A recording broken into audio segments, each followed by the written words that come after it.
Let me just do this. So thank you and thank everyone so much. I feel a lot of love in this room, as I've felt every step of the way on this journey.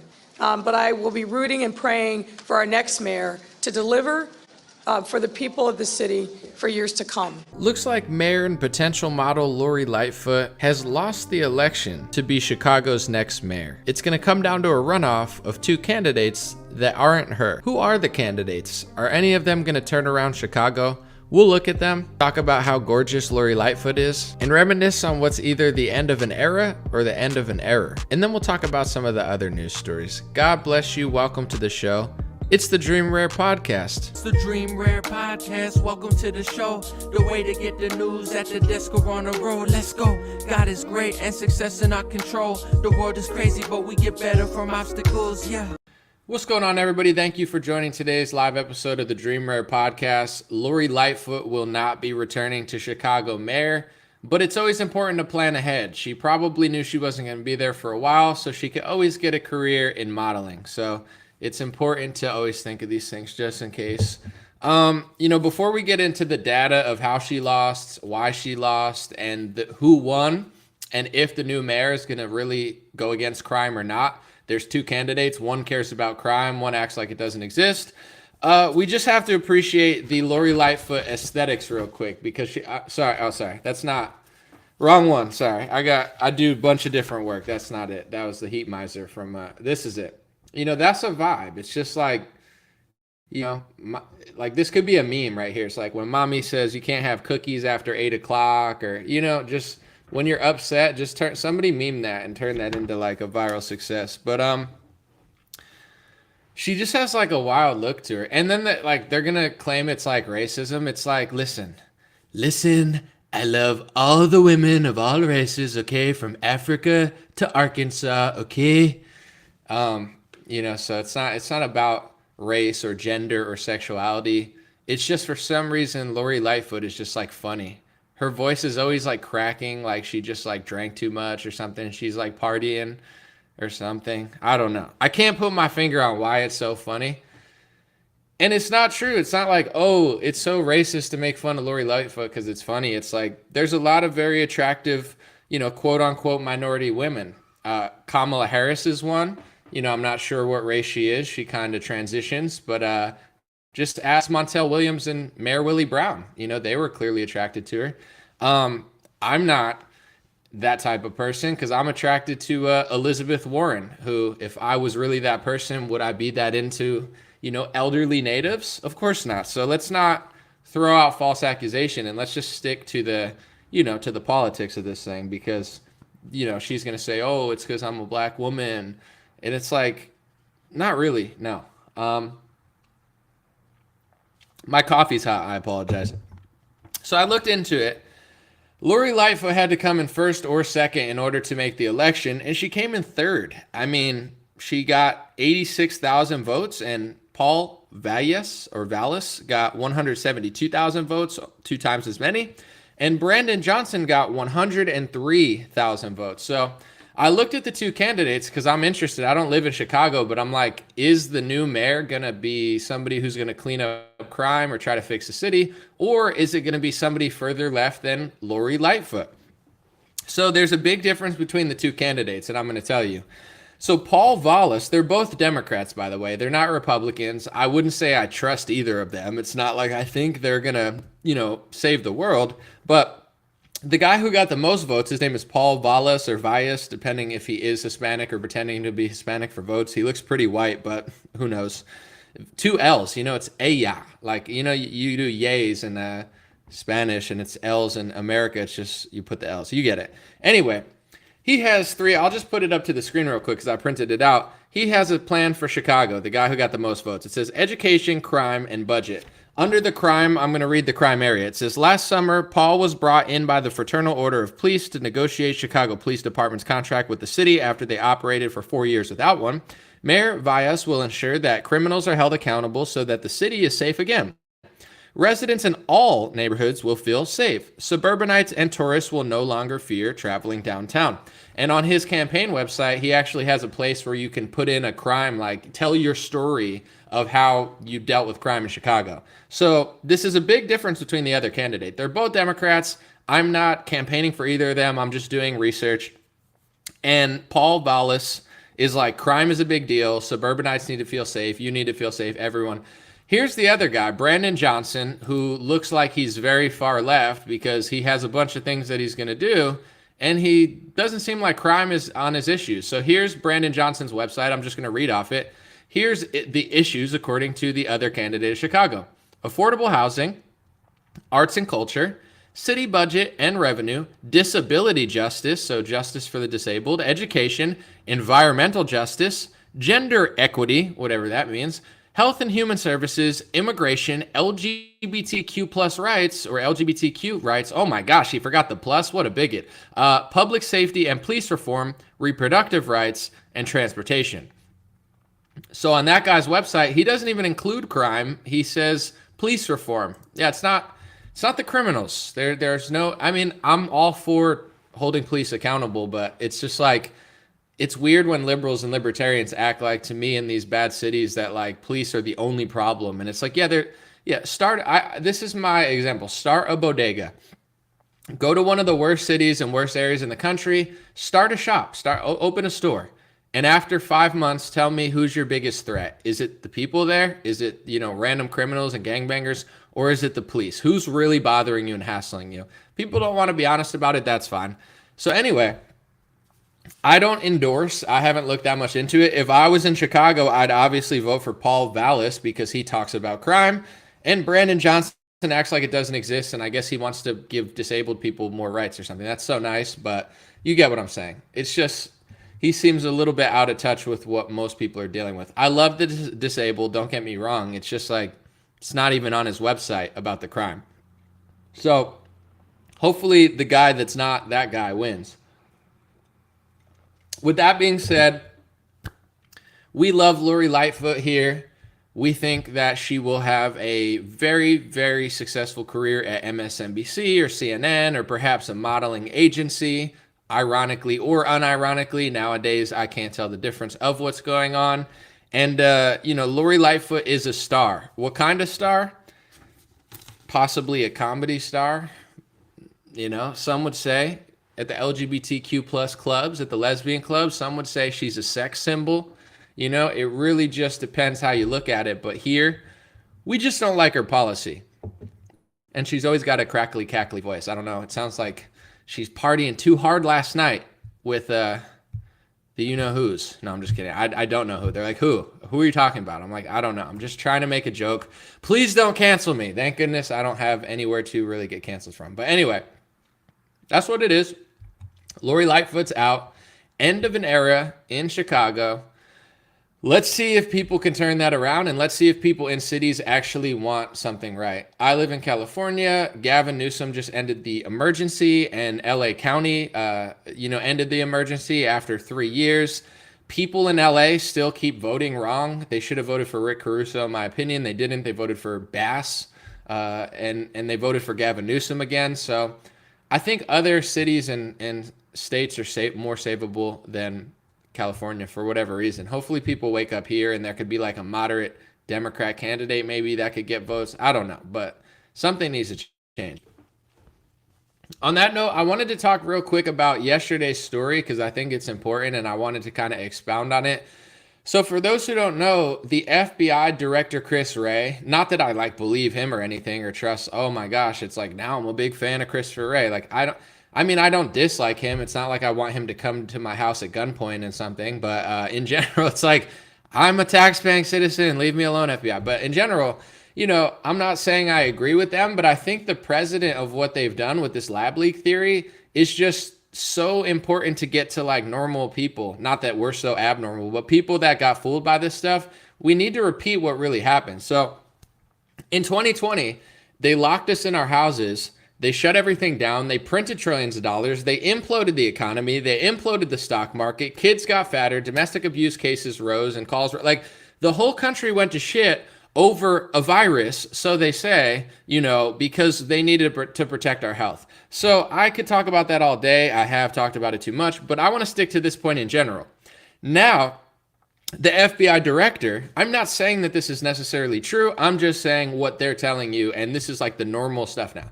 They're saying it came from a lab leak. They're agreeing with conspiracy theorists now, or whatever. So this means whether it was on purpose or by mistake, if that's true, the entire oppression, crazy, psychotic, lockdown, vaccine, shutdown, 15 days to slow the spread, we're changing your whole life, we're going to ruin your job, we're going to alter society forever, that all came from a lab, apparently, according to them. I'm not saying this necessarily true. It didn't come from a bat. And this is important to talk about because they said for so long, it's like, oh, the narrative, just shut up and sit inside and get fat and get your vax. I mean, it's just the bat. It's just the bat, you crazy. Like, it just happened. A bat just batted and, or just batted. You know how it is. It's like, China eating bats. And I'm like, actually, no, I don't know how it is because I've never been to China and I don't eat bats. But I'm sure that someone in China eats bats. But they've probably been eating bats for hundreds of years. So it never really made sense. Like, oh, the people who eat bats all the time just ate a bat and we had to shut the whole world down. Are people this, like, that's what normies believed. Like, dude, it's not a lab leak, you kook. It has nothing to do with corruption. I mean, big pharma and government's not in on it. I mean, gosh, what do you hate China? What are you, a conspiracy theorist? What do you hate minorities? You want them to get sick in the hood? Like, what the hell? It's like, so let's leave all that behind, but it didn't come from a bat, and pretty much everything they told you about why they were doing everything is a total lie if what they're saying is true. We don't know, but I think the stupidest theory that I've heard was that it came from a bat. Like, that was the dumb theory. The lab leak theory always made more sense, or, whether it be complicit or not. And here's what's extra annoying, not to harp on past times, but, I made a video and I said, basically I didn't say this is a bioweapon. I didn't say it came from a lab. I didn't say any of that. I did real journalism. I said, that's what journalists are supposed to do. Here's a mystery. We don't know what it is, but here's the evidence and we'll show you the evidence and we'll stay out of it. That's what I did. I got, I think, like 10 million views, and I had a clip of Bill Gates saying years ago that eventually a country would use a bioterrorist weapon. That's what he was saying. So I played the clip. I never said COVID-19 was a bioweapon. I never said it was created in a lab. I never said I had evidence that somebody purposely did it, because I don't know that. All I can do is show you a report of 20 different things, and you can decide for yourself what you believe until we get more evidence. But they took it down as if I said it was a bioweapon, and like they took down every video that I did about the lab leaks and all that sort of stuff. Like, you can't talk about it. Gain of function of research. I did a Newsweek article. They took it down. I did a report on that. They took it down. So they were taking down. Facebook was actively censoring any video talking about any sort of man-made virus that came from a lab, or whether it was directly or indirectly. And now the FBI director is saying that same thing. So the conspiracy theory that they covered up for 2 years is now the mainstream FBI analysis. Why is it important? Because normies need to figure out if they shut all this down, and it really did come from a lab. Once again, I don't know. Whether it did or didn't, they still did all the crazy stuff they did. How much of it was justified? And then you have to ask yourself, do you really think it's just a mistake? Because so many people are like, oh, they just made a mistake. It's just incompetence. Oh, they just were going with the data that they had. Really? You think that Moderna mysteriously just came up with the patents in the 2010s, and they're mysteriously suing Pfizer, and Trump mysteriously took $1 million from Pfizer, and Trump mysteriously hired an HHS director that was a pharmacy lobbyist, and that pharmacy lobbyist in the Trump administration just mysteriously declared an emergency, and that emergency just mysteriously gave vaccine manufacturers liability clauses so they can't get sued from side effects, injuries, and deaths. And Trump mysteriously just passed an executive order for universal flu vaccine 5 months before the pandemic, where the mysterious event 201 happened that you're not even allowed to talk about because they don't even want you to report on it, even if you don't say it was planned, if you just talk about what it literally was. And then mysteriously they closed down, and mysteriously they overreacted, and mysteriously they told you couldn't talk about masks for 2 years, and then mysteriously the New York Times reported exactly what I did 2 years later, and mysteriously the FBI director's doing the reporting that I did 2 years ago, that Facebook just mysteriously shut down, that all these people mysteriously have big pharma connections, and Pfizer just mysteriously made tens of billions of dollars, and it's just mysteriously the most, profitable product they've ever had, and mysteriously they're having record high quarters. I mean, you have to be an absolute idiot to think that this is all just one giant mystery. Like, are people this stupid? Oh, it came from a bat. Let's just give Big Pharma all our money and get fat and sit inside. Oh, wait, no, it's not a bat. It was a lab leak. I did a Newsweek report in 2020. I don't like Newsweek per se, but they do have a few good writers. I'm just going to be honest. I think Newsweek has a left-wing skew. But like every media organization, they do have some winners there. They wrote, in my opinion, the best article of 2020, and it was about Fauci and gain-of-function research. It was the best article of 2020. It detailed everything that was going on. It detailed how many top virologists at top universities told Fauci that he shouldn't do gain-of-function research. It said everything that Rand Paul said 2 years later, and everybody gave Rand Paul the credit. And I'm not even saying Newsweek broke this story, but for sure, Newsweek was one of the ones who did break the story. And then I broke it on a video platform. I didn't break it, but I shared it, and I was one of the early ones. I'm not asking for credit. All I'm saying is that was an important video because we were talking about gain-of-function research and what really happened and how it was all laid out in Newsweek, a mainstream news. And Facebook deleted that video. A video of me reading Newsweek got deleted off of Facebook. Am I supposed to believe that Facebook is just so naive that the main theory of what it probably could have been, they're just covering up mysteriously things that help Anthony Fauci, things that help Big Pharma, things that help the lockdown agenda, things that really destroyed public health? They act like they're helping you so much. It's the same thing they do with like racism and we're going to help the black community.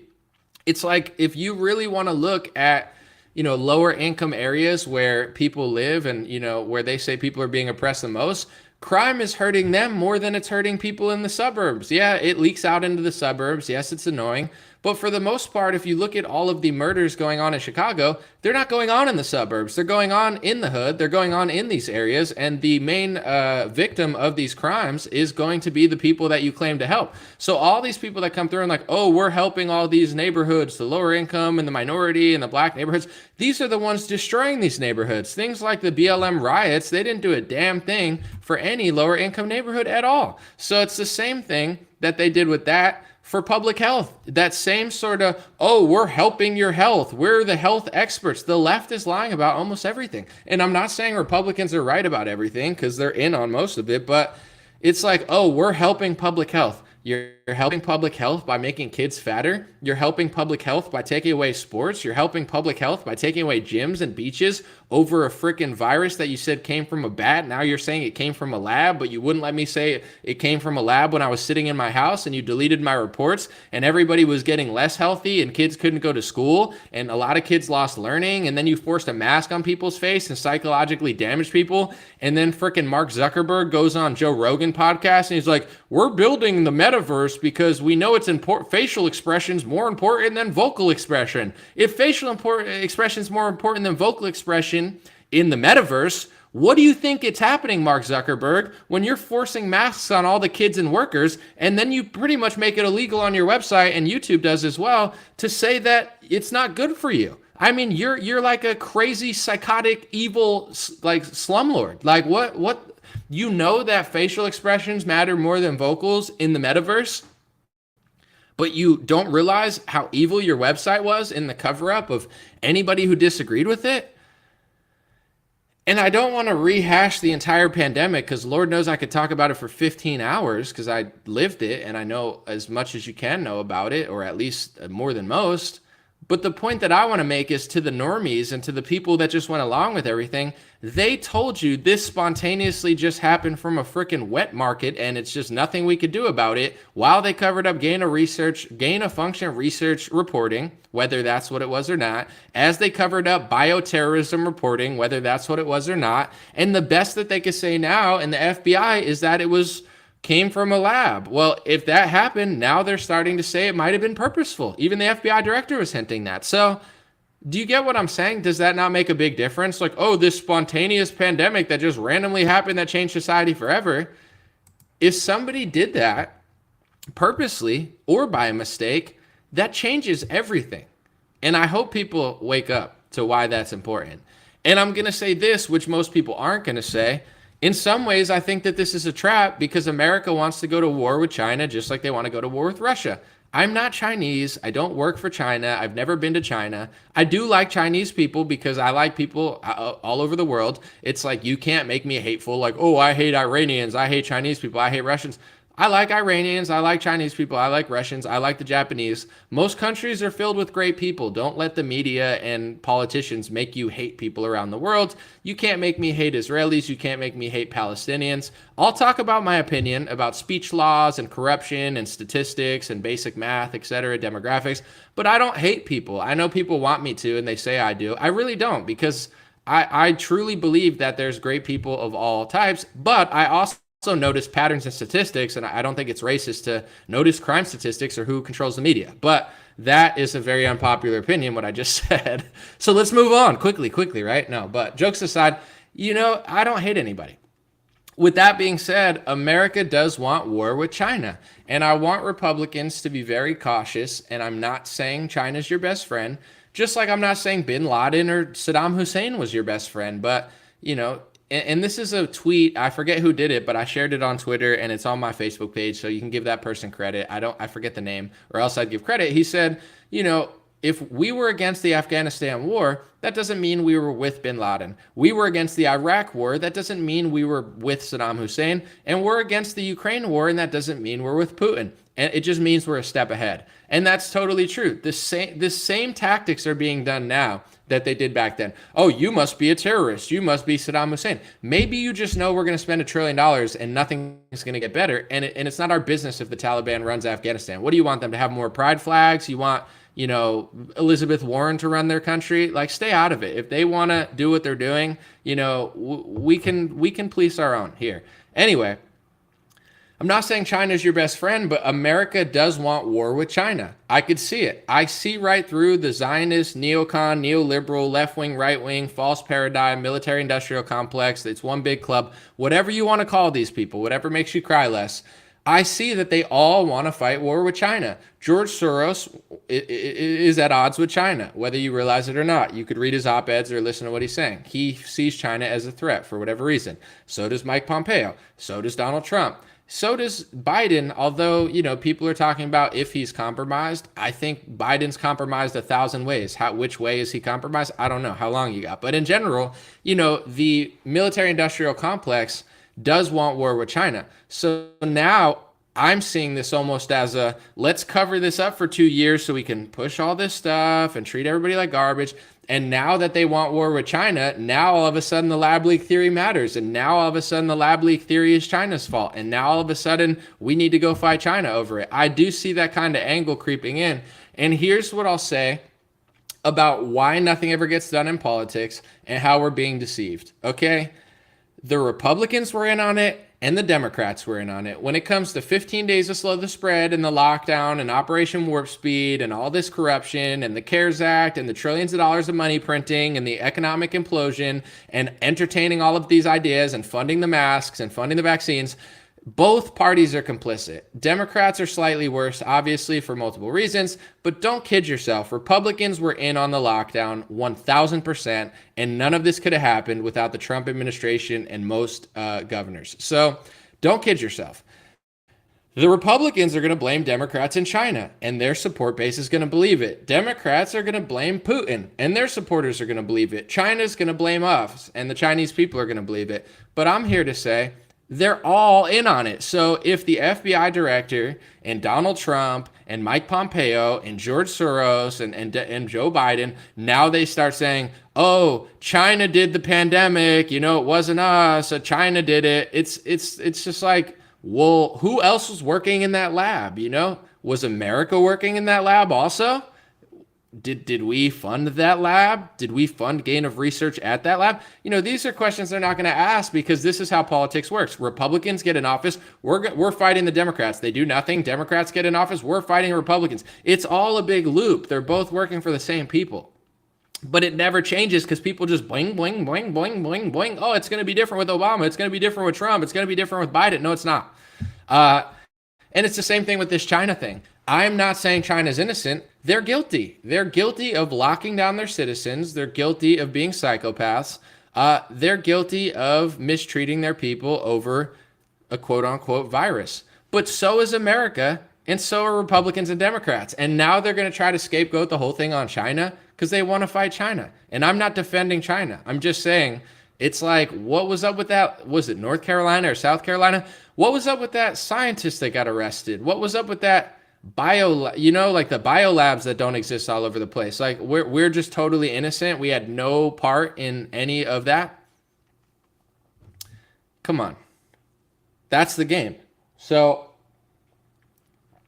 I think the timing of it's interesting, and no one's ever going to take accountability for it. Like, it's just going to pass it back and forth, pass it to that country, pass it to this people, pass it to the Democrats, pass it to the Republicans. And when you really look at the timeline, I'm not a conspiracy theorist, quote unquote. I'm just not stupid. That should be, I think I'll make a shirt like that. I'm not a conspiracy theorist. I'm just not stupid. I think that's a good one. I'm going to talk to my guy today. I'm not a conspiracy theorist. I'm just not stupid. All right. Anyway, it's like all of this stuff is like all flowing in perfect unison, where people say, oh, if he was in office, they wouldn't have done that. If they were in office, that would happen. But here's the thing. It would be like me saying, oh, if everybody had lollipops made of water, we could all sing songs and listen to the Beatles. Like, yeah, in my head, I could run society better. But the point is, it's not that way. So it doesn't matter what could have happened. It matters what does happen. And with that being said, let's look at what happened. When it came to the lockdown, and for those who are very sensitive, I'm not blaming Donald Trump for this. I am simply asking you a psychology question. If Hillary Clinton's in office, do you think Republican governors would have shut down? I don't think so. If Mitt Romney was in office, or somebody, or some sneaky Democrat or Republican was in office, do you think all the Republicans would have locked down and been comfortable with this communist plan?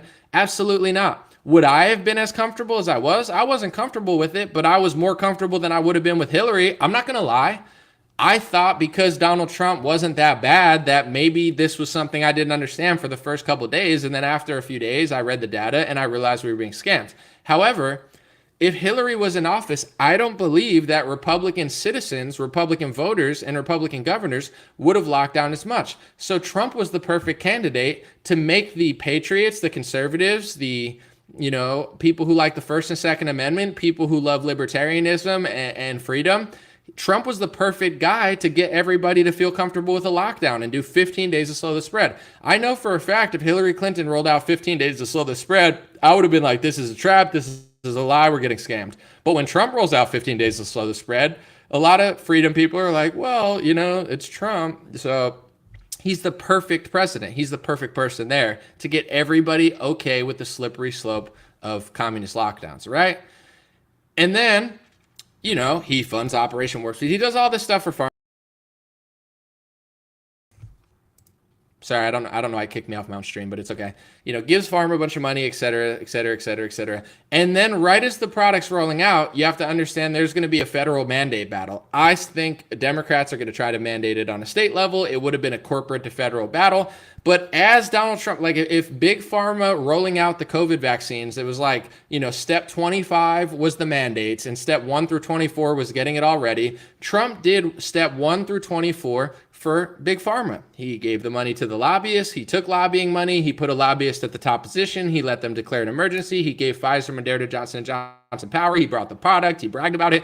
He did everything except for mandates. But here's the thing.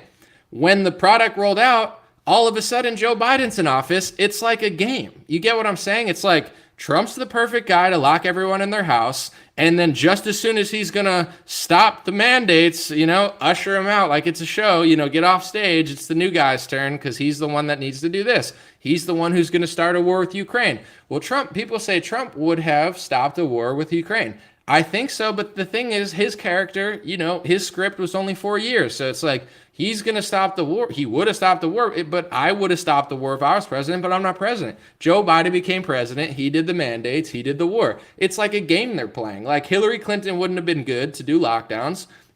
Here's the guy who everybody likes and thinks an outsider, even though he put in a bunch of lobbyists and shills. And, here's the guy that's going to tell Democrats that he's going to be different than Trump. He's obviously not, and he's going to take the heat. And now Republicans can point to Joe Biden and be like, look, it's Joe Biden's problem that inflation is here.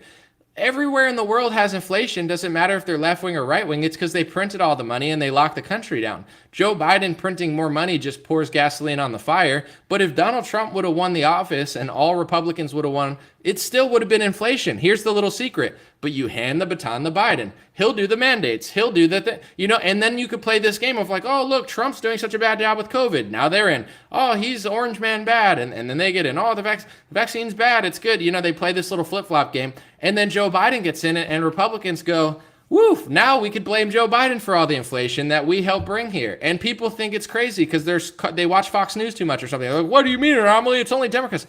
Guys, inflation's happening all over the world, even in conservative areas. Anywhere that printed trillions of dollars, anywhere that printed too much money, anywhere that locked down, and anywhere that sabotaged their economy like we did in 2020 and 2021 is experiencing some level of inflation. But with the two-party system, you never get to point the blame. China did it. Putin did it. Democrats did it. Republicans did it. And people are foolish enough to believe that stuff. And that's why it continues. It's just a game. It's this circular game where mysteriously all the things happen at just the right time. It's like Event 201. You can't even talk about Event 201 because they're like, oh, you're saying this or that. I'm not saying anything, but it's like, it's insane that they ran a coronavirus pandemic simulation of what they would do if a coronavirus hit the world and everybody had to lock down and stop traveling. They did it 4 or 5 months before the thing actually happened. And then they said you couldn't say it was a lab leak. And then they said it was a lab leak. Like, I'm not saying that they were planning it, but they definitely talked about it. And they definitely were like, here's what we do if it happened. And then it just mysteriously happens 5 months later. I understand the dynamic of why they don't want people to exaggerate about that, but it's kind of pretty crazy. It's the same thing like Trump doing an executive order around the same time Event 201 came, I believe in September or November of 2019. 5 months before the pandemic, Donald Trump passed an executive order called the Universal Modernizing Flu Vaccine Executive Order, and they talk about how flu vaccine technology was too impractical and we needed new technology. And then a year later, out rolls this new mRNA technology. And Bill Gates in 2018 went to Trump and then went to the press and said, I told Trump he could be the vaccine guy for this universal flu vaccine. I mean, the timeline is just interesting. You know what I'm saying? It's just all interesting. It doesn't mean I think that necessarily everything's planned because I'm not allowed to say that it is. But when it comes to the two-party system, I get it completely now. I've fallen for it slightly, little bit both ways, and I get it now. The lobbyists swarm all the presidents. They swarmed Ronald Reagan, and Ronald Reagan worked for Big Pharma, and he passed one of the worst pharma bills ever, the National Childhood Vaccine Injury Act. Ronald Reagan's such a great guy. Yeah, he did a good job, but really with a few, if you look at the 3 worst things he did, they were some of the most costly things ever done in American history, from amnesty to that to, it's like, yeah, he did a good job, I guess, if you just listen to him talk. But when push comes to shove, the pharmacy lobbyists swarmed Ronald Reagan, and Ronald Reagan dug the grave for what we're dealing with today with the National Childhood Vaccine Injury Act. And then came Bill Clinton, and then came George Bush and the Iraq War, and they told patriots that I'm one of you, let's go fight Muslims or something. And everybody fell for that. And then everybody's tired of the fake Republican because George Bush was a phony, and everybody wants something new. Well, here's the, nicely spoken half black guy from Hawaii that is an outsider. He has no no experience. He's going to be, change will come. And everybody fell for that because they were tired of George Bush. And then 8 years of Obama ruining things. And people are tired of like, oh man, the Democrats suck. Like, this guy's a phony. And it's like, well, here's the outsider president who's not like George Bush or like Obama. He's a billionaire that's just like you. I won't take the money. I'll be totally different. Donald Trump wins, right? He wins off of that populist energy of not taking the money. And then he took the money. He took more money than Obama and Biden. He took over $100 million from corporations, including Bank of America, Pfizer. And if you go through the list of all the corporations that Trump took money from after he said he wouldn't take money, those are the corporations that got positions in his administration. And that's who he sold the country out. He sold the country out to the people who paid him off. He said that Marco Rubio would be Sheldon Adelson's perfect puppet. Sheldon Adelson is like equivalent to the George Soros of the right. He's passed away now, but his wife, they control a lot of Republican politics. Donald Trump ended up taking money from Sheldon Adelson, and he gave his wife a Presidential Medal of Freedom. And then the lockdown comes, and Trump turns into a vaccine salesman. And every time people think it's going to be different, and that's the name of the game. I get the two-party system now. As soon as people are tired of something, you give them something else. But both of those things are always controlled by the same people. Biden was controlled, or Obama was controlled by the lobbyists. George W. Bush was obviously a total puppet.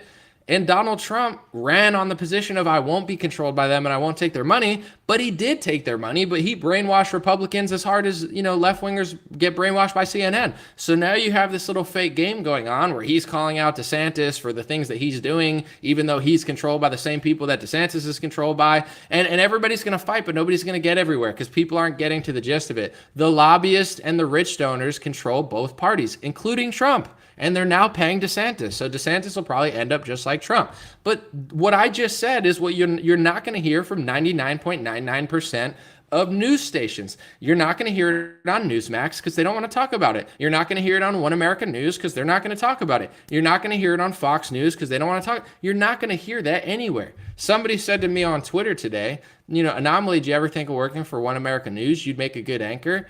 And maybe I was being a little rude, but I responded, I am a news anchor, and to be honest, they could hire me if they want to. They probably don't want to, but I'm running circles around all those people. I don't need One America News to feel good. Look at all their staff. I'm not bragging, but just statistically, I'm a bigger star than anybody at their news segment. Like 90% of the people they hire, nobody even knows or cares about. I have almost 1 billion views. I'm literally running circles around their entire staff. So I don't need one of these outlets to feel like a news anchor. I'm doing with no staff and no budget, literally doing the work of 15 of their employees. So if they see the value in what I'm doing and say, wow, this kid's doing the work of 15 employees by themselves, we could collaborate and make some great stuff happen. But if they don't, it doesn't make me not a news anchor. It just makes these corporations stupid. And every time I get into like a business meeting, people try to be disrespectful or condescending towards me. And I'm tired of it. I have almost 1 billion views. I don't need what you have. If you want to work with me and you see the value, that's great. If not, I'll continue to work hard and,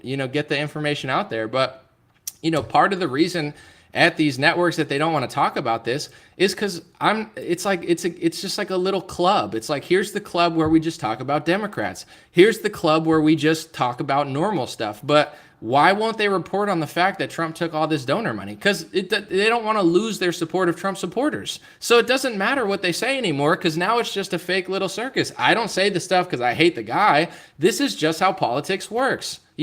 I don't say that America is just as complicit as China because I like China. It's just the truth. China's going to blame America. America's going to blame China. America's going to blame Russia. Democrats are going to blame Republicans. Republicans are going to blame Democrats. And I'm here to say they're all in on it. It's just they know that their audience will think that it's just the other side. I bet a lot of people in China think it's just America. I bet a lot of people in America think it's China. And the oligarchs from China and America and the people with that Wuhan lab are probably laughing hysterically. It's like, it's both of us dummies, but if we just keep pointing the blame all over the place, nobody will ever figure it out. It's so obvious, but people really don't want to hear that. When I post on my Instagram, I won't even name names. I don't even say Trump anymore. I mean, I do, but I'm just saying for this post, I literally just said Big Pharma controlled the last couple presidents. If you keep fighting left and right, it doesn't matter because Big Pharma is controlling both sides. They just built the Republican infrastructure in Kentucky. They control both sides and they contributed to Donald Trump's inauguration and he put in lobbyists. But I didn't even say that. I just said, Big Pharma controls both sides. And you'll see people in my comment section. Most people agree with it, so I want to be positive and say thank you. But people spiral because they literally have idolized Donald Trump as this hero figure. So it bothers them personally if you point out statistics about Trump. If I say, Biden took $60 million or $70 million or $80 million for his inauguration, and that's where the corporations come to buy him out. Everyone says, good reporting anomaly. If I say Obama took $60 to $80 million to get sold out by corporations, everyone puts a thumbs up. If I say Trump took $100 million and got sold out, people cry and act like I'm hating. It's like journalism bothers them because they have idolized a politician. They fell in love with the car salesman. It's crazy. So it's like, you can make fun of the left all day, but if that's how you feel about someone telling you lobbying money, it's very suspect. It's like if I took $1 million from Pfizer and I started selling vaccines on my channel every day, and someone's like, yo, doesn't Anomaly seem different? He's just selling vaccines all the time.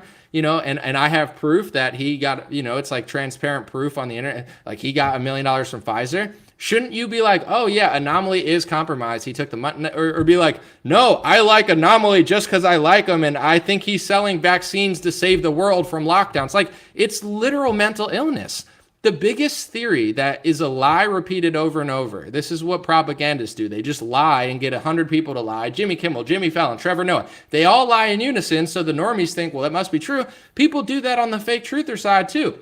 Donald Trump is compromised by Big Pharma, but people idolize Donald Trump in this satanic false religion they've made where they've replaced him with Jesus and they just can't figure out that he's a politician. And when you say this stuff, they go, oh, Anomaly, you don't understand. He did this to save the world from a lockdown. He hired a pharmacy lobbyist to save the world. He got $1 million from Pfizer to save the world. He gave Big Pharma liability shields to save the world. He put a lobbyist at the head of HHS to save the world. Like, he did all this pharma corruption. Like, you're psychotic. You're as crazy as like a far left Marxist. You're mentally ill. You need help. Like, and I'm not trying to shame people, but it's like when people say this stuff to me, like, you've lost your mind over this guy. You've literally created a false religion around a guy. Like, it's not that hard. If you see Charlie Kirk running ads on his thing, somebody paid him to run the ads. That's how it works, If you see Ben Shapiro selling sheets, Bolin Branch paid him. Ben Shapiro doesn't just do it because he likes the sheets. He does it because he probably likes the sheets and he got paid. It doesn't mean Ben Shapiro's a bad guy. It just means he gets the Bolin Branch money. Duh. So when Donald Trump takes the money and starts selling vaccines, are you too brainwashed to admit that he took the money and he got compromised and he's selling the product that he's working with? Or are you living in this fantasy Star Wars world where you and your fake friends don't want to call out Team Red, so you just make up a new Pokemon theme in your head to, just ignore reality? You're no different from a liberal. You're no different from the left who says crime doesn't exist because it's racist or something. Like, you're the same person with a red hat on and they're a blue hat on. You might be better on some policy, but you're the same person. This is why I'm not fighting left or right anymore, because it's a trap. I'm a Marxist. Embarrassing. Study more, but go run off. Go do what you want. Just leave my city alone. But the problem is Republicans are just like Democrat light. So it's like Democrats screw everything up. Republicans just kind of screw it up. And here we are. But someone said I was so disappointed with Trump. First step, leniency on criminals, letting people out of prison, not finishing the wall. Well, the thing is, it's nice to be compassionate, but at the end of the day, if everybody felt like you, probably things would get done, because they always pretend like they can't do things until it's time to do things. Let me give you an example. They can't finish the wall, right? The wall doesn't even work. Like, if the wall worked, people wouldn't be able to get into the country so easily. The reason that millions of people, it's Biden's fault with the policy, but also Trump came up short. The wall didn't get finished built. There's holes in the wall and illegals are coming through the holes. So what's the point of it's like having a fence around 75% of your yard. It doesn't matter. There might as well be no wall because the illegals found out where the holes in the wall are. So I'm not bashing Trump on that, but the wall doesn't work. It's been a failure, and Republicans need to finish the wall or there's no point.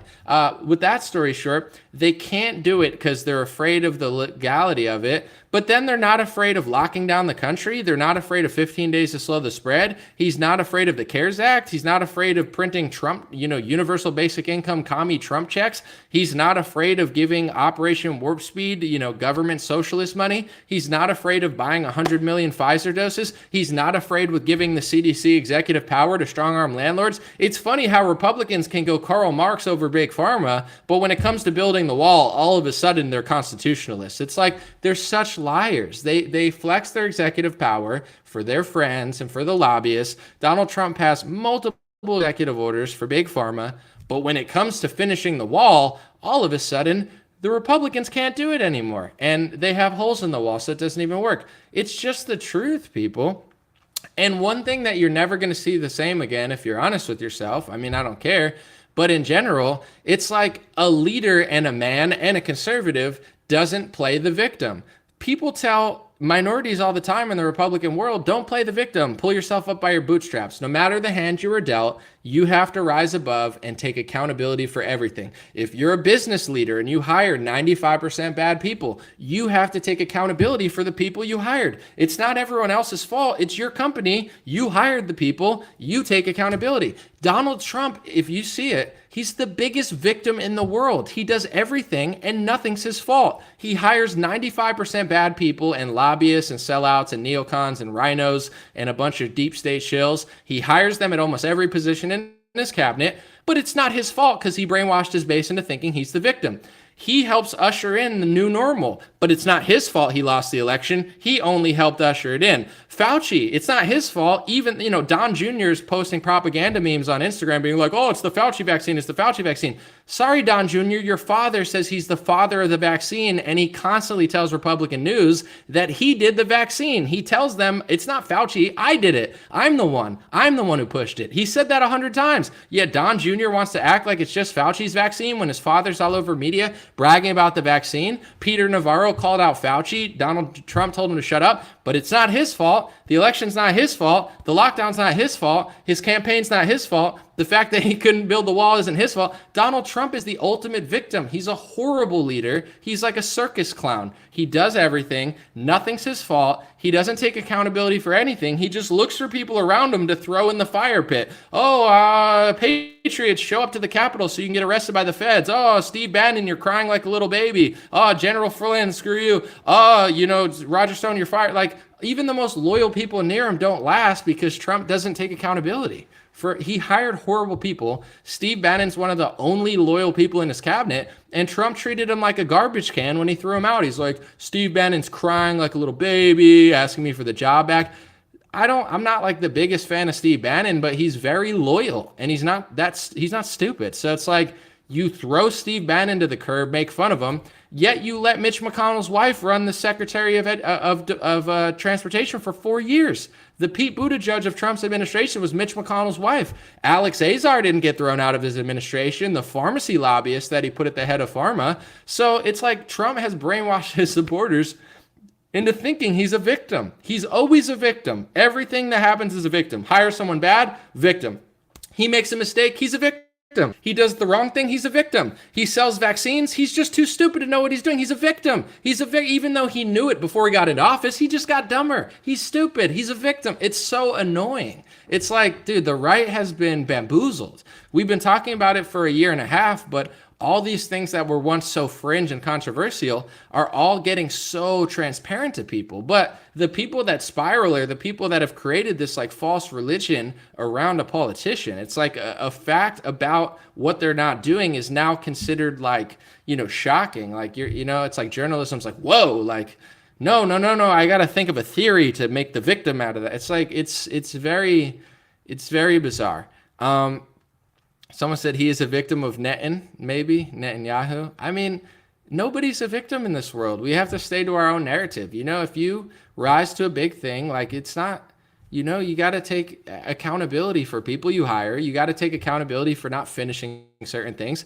And if you really look, I think at the last 30 days, that's how you could really tell who someone is. If he really was this massive outsider, he could have released all these files. He could have declassified so many things. He could have pardoned a bunch of people. He pardoned an Israeli spy. He pardoned a Democrat criminal. He pardoned a few rappers. And then he declassified virtually nothing. That's who Trump is. It's like, he could have done a million things. He just doesn't do it because he's not who people want him to be. But it's like, I guess either you face it and try to hold politicians accountable with journalism, or you just hallucinate a fake like fantasy plot in your head and spiral like a child. It's like, this is the fork in the road. So, we'll see where it goes, but it is what it is at this point. Like every day, it just, we'll see what happens. Someone said Epstein escaped under Trump. For sure. I mean, if they actually cared, and this isn't just the Trump administration, this is bipartisan, right? It clearly nobody, like journalists, nobody cared that Epstein either escaped or died because no one cares. But if they really cared, you don't think they could have put an extra eye? Like they got so much money, you don't think they could have put a few extra people to look over Epstein? Maybe a 24/7 like physical person? Guys, that's the craziest thing. Honestly, it's kind of creepy because like I don't buy into fear. I don't think it's right to buy into fear. But if they could do that, they can do pretty much anything. Like Epstein is the highest profile alleged, pedophile, trafficker, whatever you want to call Jeffrey Epstein, kingpin, blackmailer. I don't, like whatever you want to consider Epstein, you know who Jeffrey Epstein is, okay? He goes to the most high security prison in the Trump administration, by the way, and just disappears or dies, and the cameras didn't work. Like, are people this stupid? If they say they had like Bin Laden or something, right? Like Bin Laden's in a jail cell somewhere. You think that's going to happen to Bin Laden? Dude, you could put 24-hour guards. You know what they do in England, that like Nottingham Palace or whatever? They have 24/7 guards standing there in person. They don't leave it to a freaking mechanical error. They have cameras everywhere. And then they have people taking, and then if it's a high security person, you add an extra person. And you add an extra person. You could have 5. You think there's not 5 people that would work for $30 an hour just staring at the jail cell, making sure nothing happened? They wanted that to happen. And yes, it did happen under the Trump administration, but it's like, ha ha, Hillary did it, ha ha ha. It's like Don Jr. has a meme for everything. He's like, ha ha, Fauci vaccine, har har har. It's like, bro, how could you call it the Fauci vaccine when your father's on TV every day saying, I did the vaccine, I pushed the vaccine, I rushed the vaccine. It wasn't Fauci, it was me. It wasn't the FDA, it was me. It's mine. Don't give the left credit for it. That's a trick. It's mine, it's mine, it's mine. And then his son's like, hey, patriots, it's the Fauci vaccine. I hate the vaccine. It's Fauci's. Dude, it's your father's vaccine. I want to see the exact post he did because I'm reading this stuff and I'm like, this is why I don't even follow that many Republicans. It's all like a fake algorithm to just like run you in circles and be like, ha ha ha, the left, ha ha ha ha ha. And it's like, is it though? Let me see. Don Trump Jr. What's Trump Jr.'s like social media? I want to see. Is it just Don Jr.? I don't even know. He posted one. He's like, the Fauci vaccine, huh? It's like, who believes this stuff? Yeah, Fauci was in on the vaccine, obviously, but someone else was. I'm trying to think who. So it's so goofy. I wish there was more info on Epstein's islands. I mean, we all do. Let me see. Someone said free Julian Assange. That should have happened. Well, that's another thing. I mean, regardless of what you think about Julian Assange, everybody knew who Julian Assange was in 2016 because it played into Trump's benefits, the WikiLeaks, right? WikiLeaks. And then he gets into office. He's like, dude, I don't know who WikiLeaks is. And he hires Mike Pompeo, who hates Julian Assange. Like, dude, Trump, I figured this out, and I got fooled for a minute too. Trump is a good actor. He pretends like he's like for whistleblowers, but if you look at the history of Trump, even before he's in, he hates whistleblowers. He hates Julian Assange. He hates Edward Snowden. He hates the fact that your phone is protected from the government. Trump, after the San Bernardino shooting, said he thought that Apple should give up all their keys to the government. And Apple, to their credit, even though they're not an ethical company, Apple said we can't give up the keys to the shooter to the government because if the government has the keys to the shooter's phone, the government has the keys to everybody's phone. So either everybody has privacy or everybody doesn't. And Trump wanted the government to have access to everybody's iPhones. Trump wanted to close up the internet to fight ISIS. Trump hates whistleblowers, but when he's on the campaign trail, he's the biggest fan of WikiLeaks. Trump is a great liar. And I'm not saying this from a Democrat perspective, but he is a good liar. He acts like he's just like you, and he knows how to just be like, Montana, Montana, Montana, and people are like, oh my gosh, he's just like me, Patriots. And like, he's just not though. It's like, he's very good. He's very charming. He's very funny. He's very personable. He's a great salesman. He reminds me of like a car salesman. You think you're best friends and you text them the next day, they don't even talk to you. You got ghosted. He's like a stripper. They love you for the money, and then, next day you're like, yo, what's up, baby girl? We still going to lunch? She's like, lunch? I just wanted to get $400 out of you. I'm like, damn it. I thought I was in love. Like, no, dude, that's just what strippers do. They just take your money. I'm like, what's up, shorty? We still going to Roscoe's Chicken and Waffles or what? Come on. I'll pick you up. We'll drop the top. You feel me? She's like, I didn't actually like you, dummy. I just wanted that money. I'm like, darn it. I thought we had something special. It felt real. Same with like real estate agents. Like, I like real estate agents, and there's nothing wrong with doing it. It's a great job, I think, if you're good at it. But it's like they want to sell houses. So you get what I'm saying? Like, yeah, they don't hate you, but at the end of the day, they want to sell the house. That's the goal. And part of it is networking, and part of it is sales, and part of it is being likable. It's the same with politicians. They're used car salesmen, they're strippers, and they're basically prostitutes. They take money from corporations, and the good ones convince you that they're not doing it.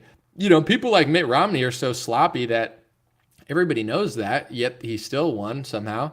But Trump, it's like that's what makes him so dangerous is he's so likable that everyone thinks he didn't take the money, but he did take the money. Everyone thinks he just makes mistakes. It's like the best people could say is like he's just really foolish, or like he gets fooled all the time and he hires bad. If you're a boss and you hire bad, you're not a good boss, Trump's entire show, The Apprentice, he was a good hirer. So if he gets into government and he hires bad, then he's not good at the job. Like, it's not a victim game but that's how likable Trump is. I've been in a room with him for Hispanic Heritage Month. I went to the White House. He's very likable. He's like, ooh, Mariano Rivera, ooh, you got a fastball, huh? You Mexicans, huh? And I'm like, I'm eating an empanada. I'm like, oh, this guy's great. No, seriously, Trump is a really nice guy. He's very charming, very funny. You feel like he likes you when you're in the room. He might actually like us, but like, I was listening to like mariachi music, eating empanadas. He's like, Latinos, huh?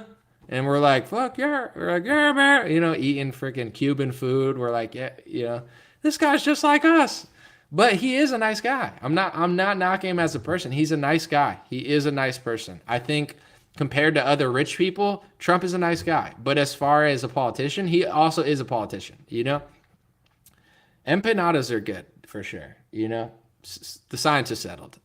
Unless it's a bad empanada, but you got to get a good cook, obviously. I love the grunt. It's funny. He becomes like Biden when it comes to his faults. It's the political way, though. You just always push the blame on someone else. It's a sick game. These are sick people. Like, politics is insane.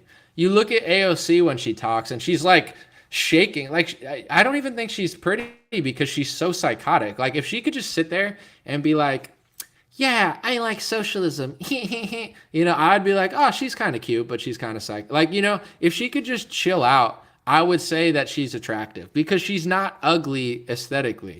But AOC's energy, I find her scary. Like, she's always like, her head's like, like she can't sit still because she's like a psychopath. And it's not like energetic, like, ooh, I'm getting ready for a boxing match. Like, she seems genuinely uncomfortable. It's like she has demons inside of her, like, help! Like, you know what I'm saying? Where she's not a comfortable person. But it's because these people are just so weird. Like, Elizabeth Warren is a psychopath. Like, these people are actually psychos. And it is funny because when people were hating on Bernie before I knew better, they're like, oh, Bernie's never worked a job. And I'm like, it doesn't matter, but it actually does matter. Like, yeah, you don't have to be a CEO. You don't have to have like worked your whole life. But like, these people, I don't think they could do other things. I can do other things. I have done other things. I've done low-income jobs, middle-income jobs. Honestly, I've never really had a high-income job besides what I do now. Like, I never got to like make money before I made my own company. But in general, it's like, I did work for 8 years, 10 years of my life. I've worked since I was like 15, really, till I was, I still work, obviously, but till I was like 29. If you're Bernie Sanders and you're just sitting in a bit, there is some sort of dynamic to like, could Elizabeth Warren, does she really understand how things work? Does she, she just seems like a pigeon, an angry pigeon that's just like, it's like these people couldn't function in the real world. Like, you take Bernie Sanders out of Washington, what's he gonna do? He could hand out tickets at like a movie theater or something. Like he's not, you know what I'm saying? Like he's not qualified to do anything in this world. So they have like this skewed perception of how things should be because they don't do anything and they've never done anything. But I don't know, what has Elizabeth Warren done? Like pecked at bird food or something? Like what's her life like? She's a lawyer maybe? I don't know, a lawyer. She's done law. I don't know. But whatever. I'm going to end it because what do you guys want? Do you want me to hang out for a little bit or should I end it? Because I like to keep it under an hour if I can, but I could also do shorter clips since I'm already late. Would you rather me cut it short or just stay for like 10, 20 minutes? I think it was pretty solid. And, as I go on, I think I get slightly worse sometimes. So I could hang for like 10, 20 more or just end. Let's see.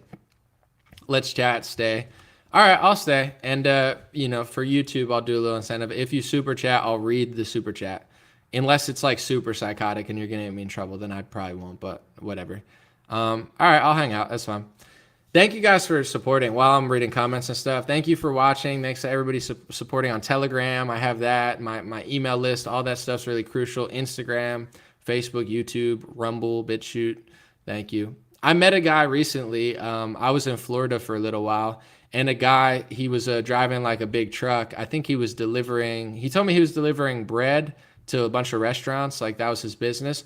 And he said, he was like, Anomaly, I love your videos. I watch them like almost every day. And I was like, what do you watch on? Do you watch on like YouTube or Instagram? And he was like, no, I watch on BitChute.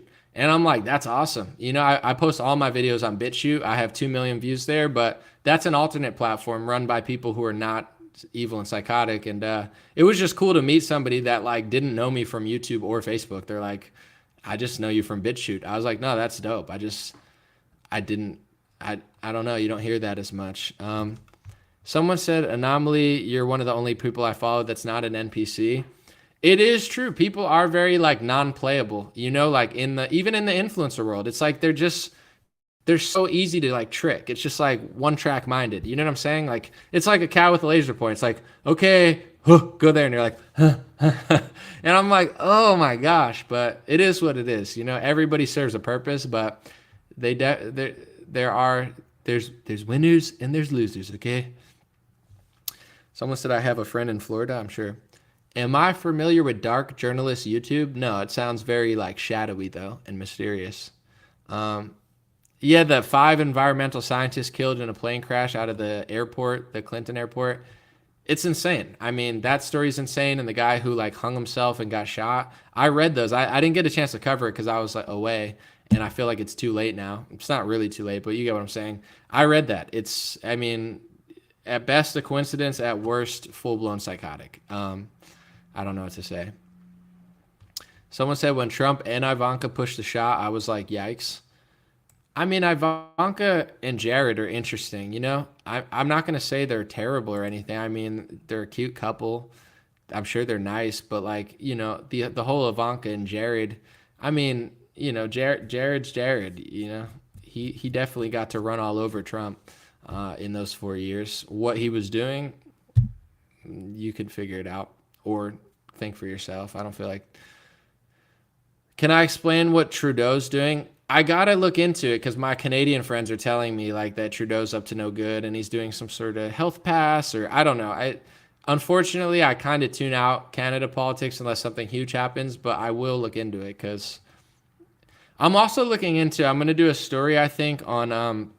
There's a bunch of whales dying, like huge whales dying in New Jersey, and on the shores of the East Coast, and like something's going on. I think the government or the oil companies or the wind companies who are owned by the oil companies. I haven't figured it out yet, but I'm gonna do a story on that once I figure it out. And when I do a report, I'm gonna give you what they're saying. I'm not gonna claim I know what's happening if I don't. But something weird's going on in the oceans, and they're killing huge like whales, and it's not good. You don't want to.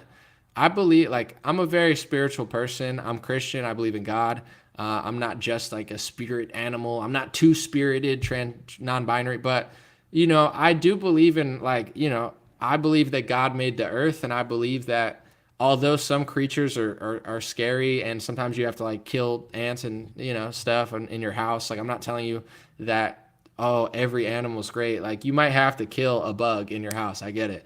And I eat animals personally. But, the ocean is a beautiful, crazy thing. Like, the equilibrium of the world. You don't want to be just screwing the ocean up. You know what I'm saying? Like, that's not good. It's okay to fish. It's okay to get food out of there, but it's not okay to do like experiments in the ocean and just blow up like massive orca whales. Like, that's getting to like full-blown psychopath. And, I believe God will punish those doing that, because it's just not, it's like the earth is alive, and you want to be purposeful with your actions. You don't want to just be like unnecessarily like throwing things off.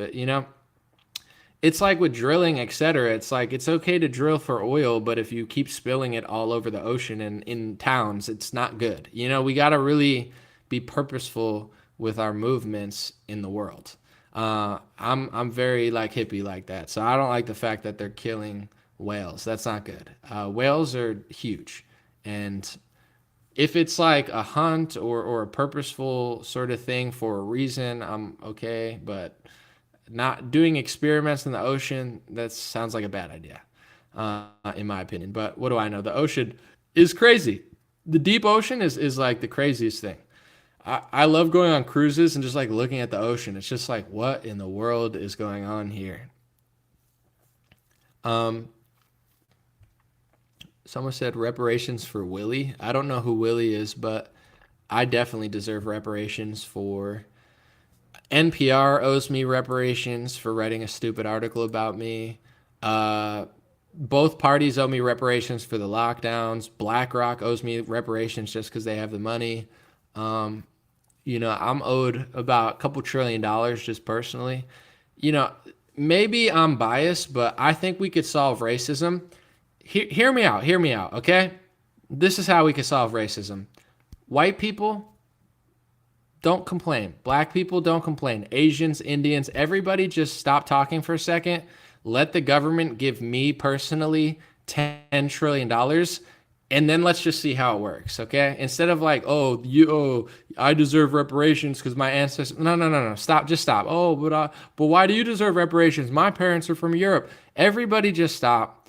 Give me a lot of money, just me, not like whole racial groups, and then turn the switch back on, and let's just see what happens. If it doesn't work, we could try a different thing. But in my opinion, that's probably the most logical, angle for reparations. Could you imagine if I was just in front of like Congress or something? Like, they bring me in front of Congress, and I'm like, white people, shh. Black people, shh. Natives, quiet. Give me the money. Me. They're like, are you sure about that? Are you serious? You got to be kidding, right? I'm like, no, I'm dead serious. I just think it's a little easier. It's hard to be like, oh, how Native American is that? Like, does Elizabeth Warren get it? Does the chief's son get it? Like, does somebody who's 50% Native American get it? It's just kind of confusing to give racial reparations. Let's just stick to like, just for me. And then, if it could be like a trial. If it works, we could do it for more people. If not, we just cut it off and I'll keep the money.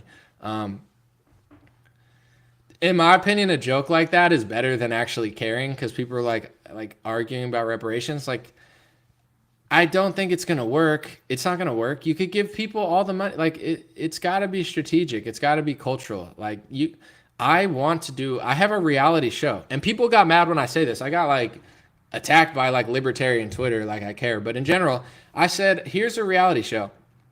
Take 20 libertarians that always cry about the police. Oh, the police are so corrupt in Chicago. It's the police. It's the police. Okay. Take 10 of those people. Take 10 liberals who sound like, oh, it's the police. It's the police. Okay. And put them in the south side of Chicago and give them a camera crew. Go to the worst neighborhoods in the world. Put them both. Give them $100 trillion. You can give the liberals $100 trillion. The libertarians $100 trillion to do anarchy or communism or whatever they think they're doing. And see if they can fix it. I guarantee you they won't be able to fix it, because money doesn't buy everything. And it's a cultural problem. It's a mindset problem. It's a crime problem. And it's not going to be fixed with money. and it's not going to be fixed with libertarianism, and it's not going to be fixed by blaming the police. So I don't want them to do reparations on a mass scale, because then it's going to like affect the economy and everybody's going to suffer. But in an alternate reality, I would be fine with them trying, just to show them that it's not going to fix everything. If they gave every black person or every Native American or anything, if they gave every black person $10 million, do you think people are going to stop complaining? Do you think that every person who gets the money is going to be successful? Do you think the crime rate's going to drop? Or do you think it's like, I think certain people are going to do well, obviously, but as far as how it works, I don't think it's going to fix the problem, in my personal opinion. And maybe I'm wrong, but also I think there is value to working to where you get. Like, I think certain people that started from nothing, that got something, I don't think they would have been who they are if they just got it.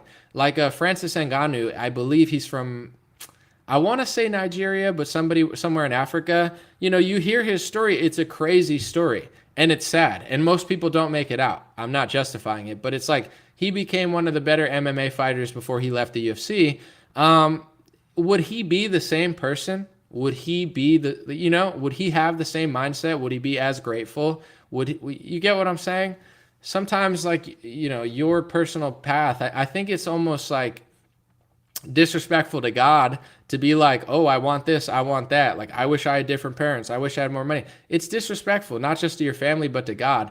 And once I realized that in my early 20s, like, I love my father, I love my mother, I appreciate what I got. That's when my whole life changed. When I used to think like, oh, me and my mom used to fight more. And I used to be like, oh, I wish this, I wish that. It's called being ungrateful. Ungrateful to your genetics, ungrateful to your family, and ungrateful to God. Whether you're black, white, Asian, your job is not to be envious or jealous. Your job is to play the cards you were dealt and make the most of it. And there's people that are 5'2" that are richer and more successful than me and get more women. And then there's people that are 7 foot that play basketball. And then there's not, people have made it from all walks of life, all heights, all weights. There's fat comedians with hundreds of millions of dollars who can get any woman they want because they're funny. And then there's people who are skinny and their arms look like this, and they also are successful because they made something of themselves. So, you have to play the cards you were dealt, regardless of your height or your race or whatever it is, these unchangeable characteristics. It's a disservice to God to basically like cry and want something off that. Kevin Hart's a good example. He's obviously a black man, an American, a success story. He's very small. He's a tiny guy. Imagine if he ran around and was like, oh, I'm so small, I'm not tall like LeBron James. He would be annoying. You know what I'm saying? Nobody would like him. It's like, cringe, bro. Just stop. Just be yourself, But no one really cares that Kevin Hart's short because he's Kevin Hart. He's well equipped to do whatever he wants. He's got a family. If he didn't have a family and he was singular, he could be single. He could be a bachelor. He made the most of the cards he was dealt. That's what it's all about. If you're white, you don't want to be hateful or regretful. And if you're black, the same thing. That's the trick. It's like a lot of people that are black are being told that they need something else. They need the government. They need this. They want this. And it's all not only sinful, but counterproductive. And then you have a lot of white people too that are either ashamed of their skin color because the media hates white people now. Some people take it the other direction and they get angry because they see that the media and liberals and even conservatives are just absolutely being very messed up, in my opinion, to European people. So then they go the other direction, but it's not coming from a place of like strength. It's coming from a place of anger. And, instead of being empowered and basically just like being the best version of yourself. So I think those are the traps that they give everybody. Like, they want you to be envious or to be hateful or to be jealous or to be mad. And the truth is, you got to make the most of the cards you were dealt. Personally, world-wise, that's what it is. And when you are the best version of yourself, you can make the biggest difference. Like, if you're white and you see what the media is doing to Europeans and you see what the media is doing, just like, being hypocrites and double standards and all that stuff, the best thing you could do is be the best version of yourself, and you can make the biggest difference. But you got to be a good version of yourself. You can't just be mad. And then same with if you're black. If you think there's injustice or inequity, or if you think that the media is lying and you're more conservative, no matter what your mindset is, it's like being the best version of yourself is the only solution. If you want to stop racism or, people, you think people hate you because of your religion, just be good at what you do. Like I always say the people who fight anti-Semitism, quote unquote, the most are like people that are just cool Jews. Like cool Jews are fighting anti-Semitism. The ADL is making it worse, possibly purposely. These right-wing Jewish donor, like Zionist people, like they're not like stopping anti-Semitism. They're passing speech laws and sucking up donor money. And the truth is, it's like, just be cool. You know what I'm saying? Be a likable person. Like if you're in your neighborhood and you're like a cool Jew and people are like, I like you, I trust you, I respect you. That's all you can do. That's how you can make people like you. People like Adam Sandler, Mattis Yahoo. They're not the only ones. Obviously, there's a lot of like successful Jewish people, but Darren Beatty's cool. I know he's Jewish. He's in the right-wing media sphere. He seems very trustworthy, very honest. That's how you could put on for your people, not crying like whatever the guy Voldemort guy's name is. I forget the guy who runs that organization. Like acting hysterical, having double standards, saying everything's hate speech, not allowing people to talk about basic statistics. That's not stopping racism. That's just making people think you're lying, which you are. So, like, I don't know. I find it like everybody that says they're fighting racism is always making it worse. And the people that are just being cool, Adam Sandler has probably quashed anti-Semitism more than the ADL. Why? Because he never talks about it. He never cries. He just wears sweatpants and like quietly makes video movies. Like, he's probably doing more to combat hate than the ADL is, in my opinion. That's just how I see it. Because he just became a good version of himself and used his talents to make people laugh and make entertainment. It's better than like Sean King. Dude, Sean, that guy is just a mess. Like, it's just such a mess.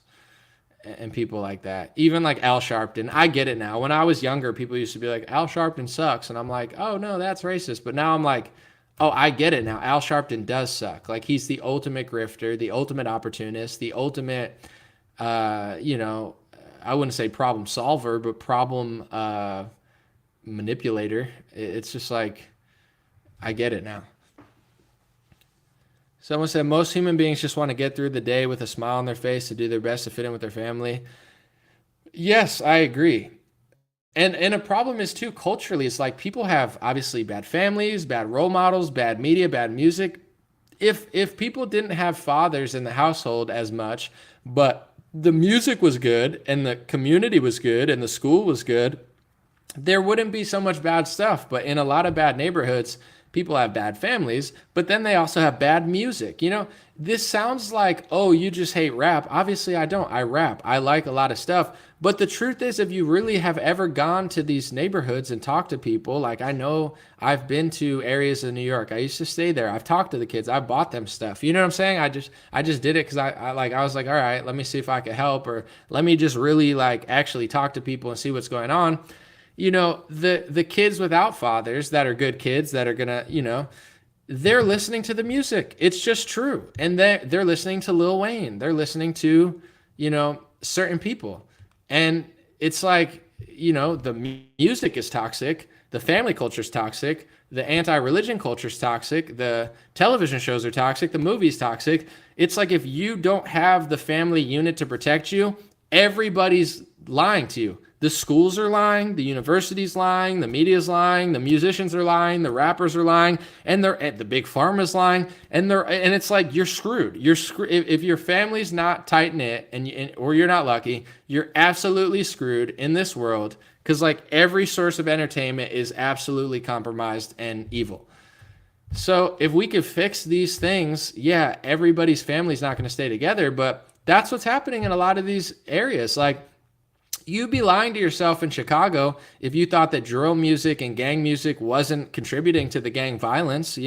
It's like cultural. And then if you're not that, they call you white. You get what I'm saying? If you don't buy into the gang culture that's being promoted by the music, they say that you're not even that race. Like, that's not us, this is us. And if you think this is you, it's not going to get better. It doesn't matter how much money or racist BL or anti-racist BLM stuff. It's a mindset, it's a culture. So it's like, you got to not like break all of these spells and break all of these and make like the music good, the media good, if the music was a community, I would think they hate me. If the media was my neighbor, they're the worst neighbor ever. If the church is replaced by the television show, it's the worst. If the schools and the universities are supposed to be your friend, they're the worst friend. Like, it's all, everybody knows this, but it's, to me, that's what's causing all of these issues, because there's going to be issues, but you figure out the issues.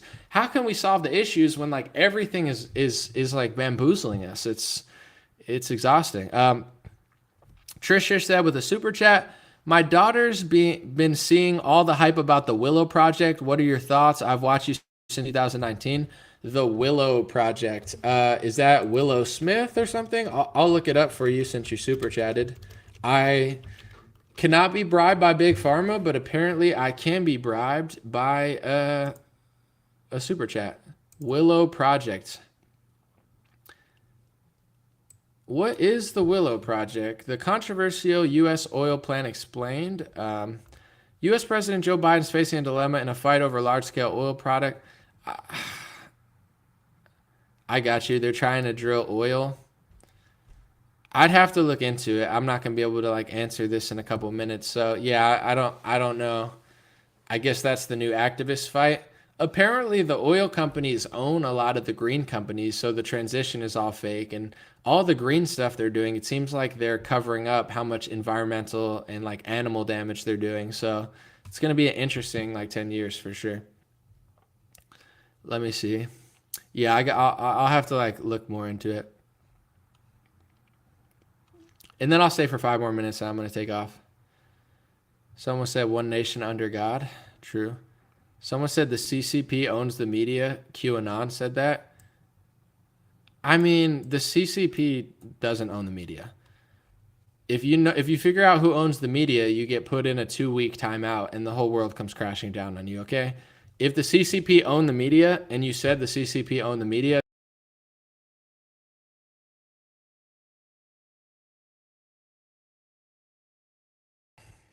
see, I just lost my stream. That's, I mean, Wikipedia is your friend. You can figure out who owns the media quickly. And the more you do the research, the more people are going to get mad at you. You'll figure it out.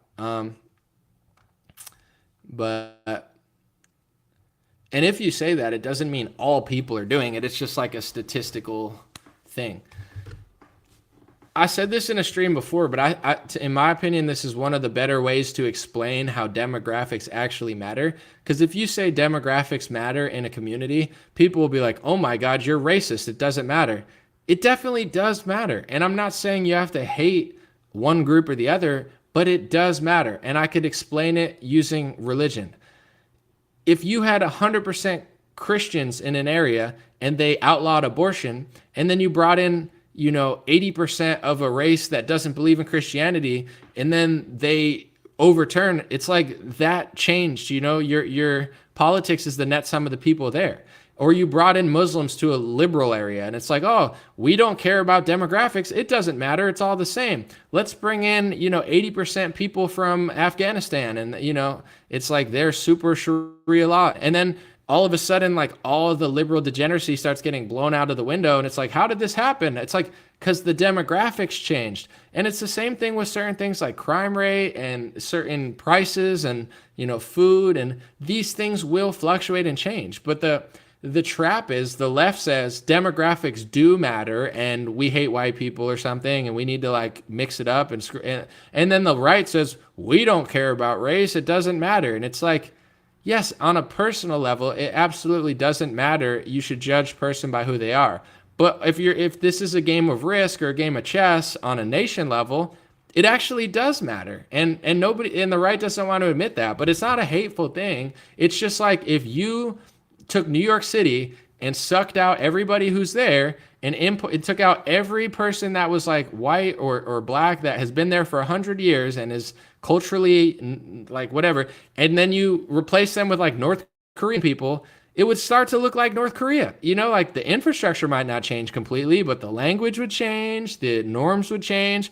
If you replaced all of the population of New York City with Chinese people, the whole city would change and the crime would go drastically down because Chinese people don't murder each other as much. Like, that's just statistically true. Or Japanese people. If you replace San Francisco with 80% Japanese people, they would be nice, clean, and safe and borderline psychotic when a virus came, because for some reason they would probably all lock themselves in their houses and wear masks. But, on average, I'm not saying every person would do that. But this is the big trap that I was trying to talk about yesterday. I don't know if I explained it good, but it's like the left says race matters. You're racist. We hate you because you're not this color. We need to basically like weed you out of your position based on just you being white, and all of your history needs to be replaced with like black characters that were white. But it's racist to notice that it's happening, and if you even are mad at it remotely, you're a bad person. But so the left absolutely cares about race. That's all they care about. All they talk about is race. All they care about is race. Like, they absolutely care about race, but they're evil, and they're, I believe, deceiving all races. Overtly, they're clearly systemically turning things against white people, but behind their friendly minority jig is actually doom and gloom for all the groups that they claim to be helping. Yeah, it makes no sense. But then you go to the right, the reason why the Republicans never win is because they're afraid to say anything about race. Understandably, it's like, yes, I get it. Like, I like Joseph Ladapo. He's my favorite Surgeon General in the country. He's black. Do I like him because he's black? No. Do I not like him because he's not white? No. Why do I like Joseph Ladapo? Because I believe he's the best person, the best American, the best human being, the best doctor, the best Surgeon General. That's how I feel personally. I don't, a white person that sucks is not as appealing as a black one who doesn't. That's how I see the world. I'm not race-based when it comes to positions and hirings, but demographics do matter when it just comes to patterns and statistics of cities. And if you don't believe it, let your city that's this demographic turn into this demographic, and then everything starts changing. And is it the Democrats? Part of it's the Democrats, but it's also who you have there. A community is a net sum of the people. And if you say that in America with Hispanic or black, people will call you racist because it just doesn't sound right. But if you replace it metaphorically with like Asians, people are like, oh, I get it. Yeah, that would change. Like, you replace San Francisco with 60, even put 40% Japanese people there, the whole city will be clean, because Japanese people, on average, clean, don't kill each other, and have a sense of respect, but are too trusting of authority sometimes. And same with like Australians and Canadians, they trust authority too much. It's like they can be more respectful than Americans. Americans can be crazy. They're like, yeah, I got guns. And like Australians and Canadians are like, oh, we don't understand you. You guys are so crazy. Yeah, we are crazy, but you guys also trust your government like too much. So you're going to get tricked in the end. I'd rather be American, no offense, than you. But there's pros and cons to all cultures. And the truth is, if you look at the top 20 most crime-filled Democrat areas, there's another statistic that seems more important than Democrat, because you can go to a Democrat area with different statistics and you see no crime. So what's the variable in the crime? Everybody knows it, but you're not allowed to say it because it doesn't seem right. And Republicans will never say it because they know it, but they don't want to say it because it just doesn't seem right. And I understand if you're not well-spoken, why would you say it? Because you're going to end up looking like Scott Adams or something. But in general, it's like, if you replaced San Francisco with Muslims, do you think it would be the same? Now, are you kidding me? If you replace them with real Muslims, they would outlaw the gay flag faster than Christians would. It doesn't mean you hate Muslims or you hate liberals. It's just demographics matter. Statistics matter. Who you bring to your neighborhood absolutely matters. And if these people clean up more than these people on average, if these people commit crimes more on average, if these people are too trusting of government on average, if these people don't speak the language on average, and if these people, want Sharia law and they don't want liberalism, or if these people are Christian and they don't want abortion, it absolutely matters. It's why in more Christian states, abortion's illegal, and in less Christian states, abortion is legal. Like the statistics don't lie. And certain group patterns, racially and religiously, there are differences. You know what I'm saying? If you have a group of 90% Jewish people in a state or whatever, say it's 90% Jewish, abortion's probably going to be legal unless they're all Hasidics. Then it might be illegal. You know what I'm saying? And then if Muslims or Christians come, then it's legal. Like, you get what I'm saying? It will change based on who's there, what they believe, and what they do. Doesn't mean you judge the individual, but that's just how it works. And what I'm explaining is why Republicans lose, because they're afraid. They don't want to say what I just said. I get it. It's not trendy to say, but it's like, at the end of the day, like, if you go to a neighborhood and it's only like 3% of this demographic, and that 3% is committing 99% of the violent crime and like 99% of the smash and grabs, everybody notices. It doesn't mean you hate everybody of that group. It's just, that's a problem. And you realize why it's a problem because you bring up that it is a problem, and they say it's not a problem. Democrats say it's not a problem. That racial group, on average, not everybody says it's not a problem. They gatekeep that problem, where the reason other groups are not doing it is because they've identified that it's evil, immoral, and wrong, and there's a sense of self-policing in those communities. But in certain communities, it's just status quo. They don't even see it. You read the Chicago guy and his whole agenda, he doesn't even have crime in there. He has police reform. You could have police reform, but in the south side of Chicago, you have a lot of black people killing a lot of black people. That's just a fact. And if that guy who happens to be black, he just says, oh, I don't even see it. That's why it keeps going, because he acts like it's not there. Oh, it's the police's fault. Bro, you wouldn't last 5 days as a police officer in those neighborhoods. So yes, police could be better, but if you act like that's not a problem, you gatekeep the problem, and you blame someone else for the problem will continue. And this is where it gets to the point of, do you have to want to live everywhere? If in San Francisco, Democrats don't want to clean up the streets, do I have to pretend like I want to live in San Francisco? Do I have to? I don't hate Democrats. I don't hate liberals, but I don't want to live in San Francisco because Democrats won't identify the problem. They just keep making it worse and ignoring it. And if you take that to racial statistics, if certain groups of people, not all Democrats feel that way, but enough of them that San Francisco doesn't change. So if you replace politics with ethnic demographics, and a large group of these people don't want to change the violent crime problem and the smash and grab and the theft problem, then, it's like, that's not your responsibility to be like, I want that. No, I don't want that. I don't not want it because of your race. I don't want it because that lifestyle seems wicked, evil, and unnecessary. And it's not even necessarily a poverty problem. There's other, poor areas that are not doing that. They might be doing a lot of drugs, which is also not okay. You don't have to be a meth head if you live in those areas, and you don't have to want to live in an area with a bunch of meth heads. Like, it's, you're allowed to be like, I don't want to live there. I don't believe in that culture. I want to find somewhere where people aren't doing that. Someone said, F your culture. It's a cult. You have no culture. Well, I mean, it depends what you're talking about, but everybody has some sort of culture, a mindset, a belief system, and I don't know you personally, my guy, but the people that say F this, F God, I don't believe it, they're generally like not happy and they don't have purpose. So if I could find somebody that I was like, wow, that person's doing life better than me, it would be that way. But in my personal view, I see a lot of religious people that believe in God are usually doing it big. I'm not saying no atheists aren't winning, but like sometimes people are like, F culture, F this, F God, it doesn't matter. I'm like, you're not appealing to me. And I don't know you personally, but it's like, you're not like, okay, I have no beliefs, I have no culture, I don't believe in this, it's like, what am I, just like mayonnaise, with no seasoning? What am I, a white person's chicken salad? No, I'm just kidding. But you get what I'm saying? Like, it's like, I'm nothing. It doesn't appeal to me.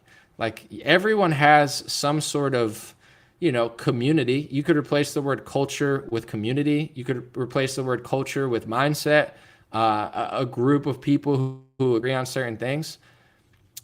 Some parts of our culture could be better, but some parts of our culture are important and not to be destroyed because it's like, oh, the Constitution's bad, it's bad. They were all Freemasons and it's bad. It's like, they might have been Freemasons, but it's not bad. Like, anybody who's like, oh, the first two amendments are bad, they always have worse ideas. So it's like, I'm not being traditional because I hate people. It's like, the Constitution seems smarter than anything anyone else has come up with. So I don't want to get rid of that. I'll consider that part of my culture, But It's interesting for sure. And they definitely lied about history because like everybody from history is like smarter than people today. Like where are the Booker T. Washingtons? Where I mean they exist. There's people online, but you know like the founding fathers and their writings and their teachings and stuff. I'm not saying they were perfect, but you look at their quotes and what they wrote and how they formulated it, it was very rare. I mean, you say what you want, but kings and queens and that type of, I guess, writing and that type of governing was just not common at the time. You know, and it didn't have to be that way. They could have just been like, here's the king, shut up, he can do what he wants. The Constitution is pretty epic. And when you start reading like Frederick Bastiat, the law, and certain stuff, you start to realize like there were some real winners in the 1700s. It's not like everybody was racist, killing people. Like, that's not how it was. They lied. I'm sorry. It's like, even back when there was segregation, people had their own communities. It was almost like natural because there weren't planes and you couldn't travel that easy. Like Oregon Trail, everybody's dying. So like, you know, it's not like white people were dying to go to the hood and like go to a gay parade in San Francisco. And it's not like black people were trying to hop on a plane, do cocaine with like Pete Buttigieg. It's not how it was. Like people can't fathom back then. They're like, how was it? It's like, dude, people didn't have planes. They didn't even have cars. They didn't, you get what I'm saying? Like it was hard to even walk like a couple miles without dying. You know, like people could, like getting to California was the greatest feat in the world. Now you could hop on Spirit Airlines for $90 and be a total degenerate, you know, and just like shit your pants and still get to California. Back in the day, you couldn't get there without almost dying. So it's like, it's not like everybody hated each other automatically. It's just like there wasn't enough transportation for certain groups to even diversify. They're like, how did they get to the gay club? How did they get to the There weren't gay clubs everywhere. You know what I'm saying? Like there were groups of people and that's all they knew because they couldn't even like move that. They didn't have cars, you know? People, oh, so you read Frederick Bastiat, you read the founding fathers, even Booker T. Washington 100 years later. These are smart people. These are people that are way smarter and way more thoughtful and way wiser and way more reasonable than these doofy Democrats and Republicans today. It's just like, you know, this narrative that like history was all bad and racist and not, it's not true. And also, not only did people enslave each other and all races were in on it, also it's a transportation thing. Like diversity is easy when you can fly everywhere. Like naturally, whether they did integration or not, people were going to integrate. Martin Luther King just did some sneaky stuff. But in general, it's like people were going to integrate because look when the plane was invented. Look when the car was invented. Look when people started using ships. Like it's not like this is happening all the time. I mean, boats were always around, but you get what I'm saying. So once you invent a car in, what was it, the 1900s, maybe like, I don't know when the first car was built. Now you're going to have more integration because people can travel from their area. Like, you know, now you have a plane. Now you can go fly to Dubai or fly to India. Things were going to integrate anyway. You know, they're not going to stop integration to some extent. It's just like globalism with trade. We're too globalist now and our leaders are sold out. But global trade was always going to happen at a certain extent because of planes and transportation. So, you know, when you go to the 1700s, you can't look at them in the same lens as Al Sharpton and Donald Trump because there were no cars and planes. Yeah, they're not going to be as diverse as somebody who travels and works for the UN because they don't have that type of technology. You know, so it's like to look at Frederick Bastiat or George Washington in the same lens as Sean King is just psychotic anyway because they're a product of their times. They don't have that stuff. And to think that certain black populations weren't free, it's not true. Many were. Many were slave owners. Many were successful. Honestly, many were businessmen, entrepreneurs. Black people had things. In the 1800s, in the 1900s, they were winning office. They were getting elected to the Republican Party. They were building. They had schools. It's not like they were begging to hang around white people like, oh, we can't do anything without white. That's the lie. That's the big lie that happened recently that people think like, oh, without white. They had everybody had stuff. They just had what they had. It was what they were doing then, you know? And as technology and transportation got bigger and bigger, people started moving. But the 60s civil rights movement, you read the legislation doesn't match the rhetoric. It just doesn't. And you know what happened afterwards? You look at a lot of these communities like, oh, it's like, dude, you would have people from the 1800s and 1700s that were black rolling over in their graves if they could see what was going on in certain communities now, because, you know, their story probably isn't being told of what they owned and what they did and how their families were. You know, some things are better now, obviously, but you listen to people that were alive like 80, 90 years ago, there's some things that are better, but they're like, dude, it's not. Honestly, anybody of any race over the age of like 60, I don't know anybody that says like, oh, it's so much better now. Most people, whether they're black or white and they're older, they're like, nah, it was better then. Like, yeah, there's some things that are better, but for the most part, everything's getting more crowded. You know, the racial tensions are rising. I would say, you know, just like crime is starting to grow again in the cities and get less comfortable. Places that were once safe aren't safe anymore. You know, places that you could leave your door open at night, you can't leave your door open anymore. You can't leave your keys in the car. Like, that's how some people lived in the 1900s. But it's also because there just weren't as many people, and also things were more separated. It's a lot easier to rob a town, you know, from an hour away when you have a car. But if you have a horse and carriage, like, unless you're a bank robber, you're not really going to be robbing very much. You get what I'm saying? Like, a lot of these things are because of the media, I think, and the education system and fathers, whatever. But a lot of this stuff is also like a product of the time. There needs to be a real discussion. It doesn't justify it, but you got to understand, in suburbs of certain cities and suburbs of certain states, there used to not be crime 40 years ago.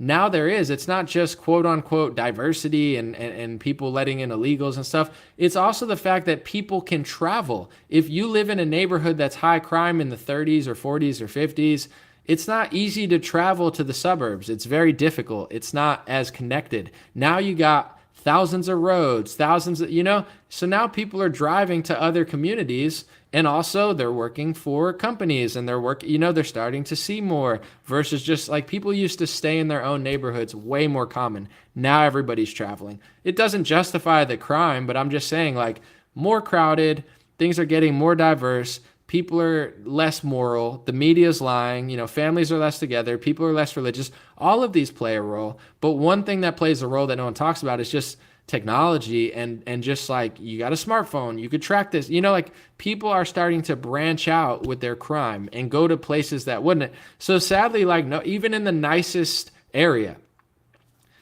it's like everybody knows it's a nice area. So now the people that want to rob can go to the nice area, and it's easy to get to the nice area because they have a car and it works, and they could do it on Google Maps and figure it all out. So it's like, you know, you're starting to see like things happen in neighborhoods where they didn't because of technology and you know, I would say like transportation. But what to do about that? I guess to solve the problem, there'd have to be a real conversation about everything, about history, about the future, about the present.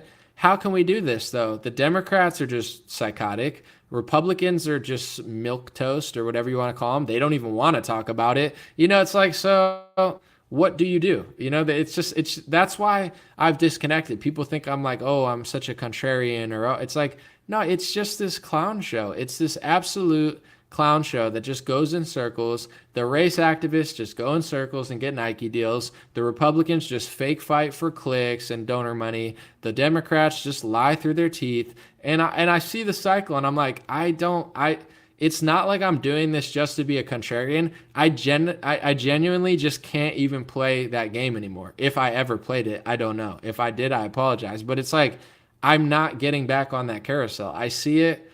I can't be baited. Like, someone on Twitter, I said something about, like, you know, I don't know, like race or something. Like they said, like, people are saying like white people. I was like, imagine if they said black or Jewish or something, but it wasn't a hateful thing. I'm just like, you can get away with that. But if you said black or Jewish, people would freak out. That was my point. Not saying that, whatever. Some like left wingers, like, I have a sociology degree. What do you mean white people? Like, I don't even care anymore. You know, I'm in a beautiful place where I don't care. I don't want to argue with you. I get it. You went to sociology school, you got a degree, you think you're smart, you live in San Francisco.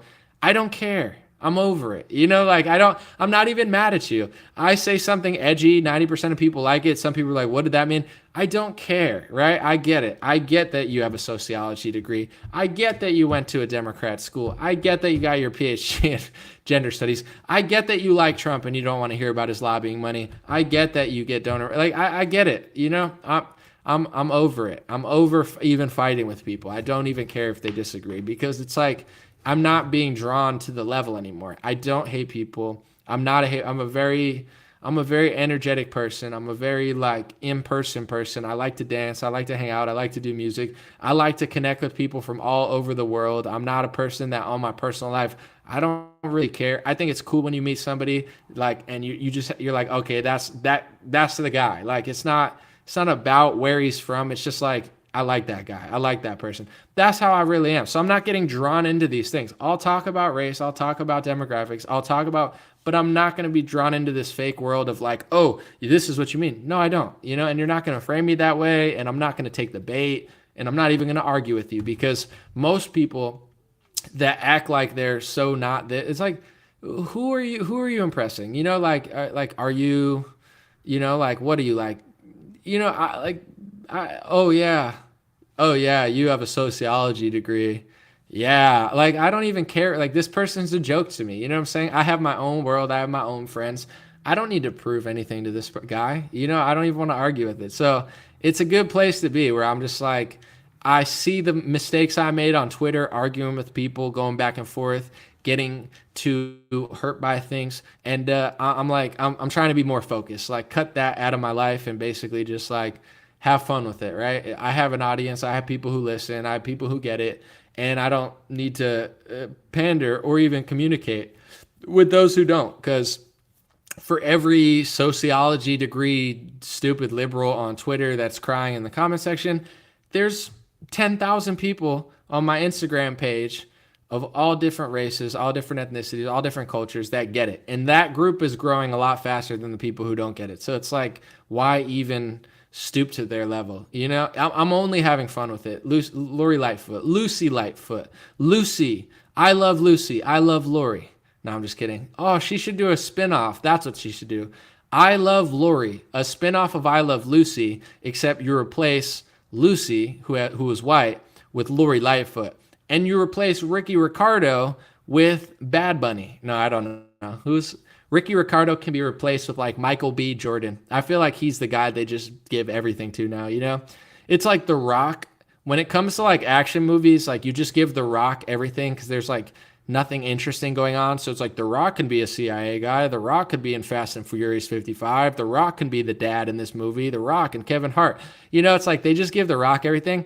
And I feel like for movies where they want a black lead, they just give it to Michael B. Jordan. I'm not knocking the guy because I'm so illiterate with movies. I haven't even seen a movie with him in it. Is he a good actor? Is he not a good actor? I have no idea. And that's not because he's black. I can't name a movie I've seen in the last 5 years with a white actor. Like, ask me a big movie. Have you seen That Anomaly? No. Have you seen Yellowstone? No. I don't even know what it's about. I have no idea. I'm not joking. I don't know like anything. I watched Glass Onion. That's the only thing I've seen. Half of it. It was interesting. But it's like, I just see they're like, Michael B. Jordan's Rocky, Michael B. Jordan's Ariel. No, I'm just kidding.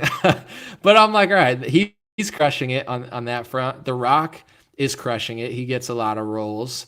I'm trying to think of like, I guess like, I don't really see anybody else that's everywhere. Who else is all over the place? Those are the two people I recognize just from like TV shows. But I Love Lucy with Lori Lightfoot. Why not? Just replace that family with Lori Lightfoot. I heard that I Love Lucy was controversial at the time because they didn't want like a Hispanic guy, even though Ricky Ricardo's like super light skinned Hispanic. That was like very taboo at the time. And apparently they were like, don't do that. And then she did it anyway, which was like pretty historic, Things used to be that way. Like, I'm part Italian. My grandfather told me like people didn't like Italians. They didn't want him to marry my grandma. Like, that's how it was. Like, I'm not saying that's right. It's just like, I'm not going to fault like someone's great grandma. Like, people are like, oh, it's like, that's just how it was. I'm not saying it was different also because they didn't even like travel that much. So that's just how, like, I'm going to go back in time and hate everybody who hated Italians. I don't care. I can't even think of somebody I'm mad at. Like, that's just how it was. It didn't stop me from getting here, but everybody just had racial pride, and then they kind of just like hated on everyone else, like as if it were the Olympics except for race. I guess that's just how it was until like, I don't know, recently. Someone said I do appreciate the microwave. Probably not the healthiest thing, but definitely convenient, simple, easy. Um, Someone said when I was in high school, Howard Stern was dropping N-bombs on syndicated radio. Dude, Howard Stern is a weirdo. My mom used to listen to him and like turn it off when he was getting sexual, but I had E channel and I could watch E Entertainment, and like Howard Stern would always be like, I have a Sibian. She's sitting on a vibrator. Like he used to let like porn stars sit on vibrators like in the middle of his like podcast. He's like, how's that vibrator feel, baby girl? And she's probably thinking in her head like, you're disgusting, dude. Like, I'm just here for the money, you know? But like Howard Stern's like, who else lets you sit on a vibrator, huh? You like that? You like Daddy Stern dropping N-bombs and stuff? Nobody cares. The 90s were wild times, dude. I don't know. I probably shouldn't have had that station, you know?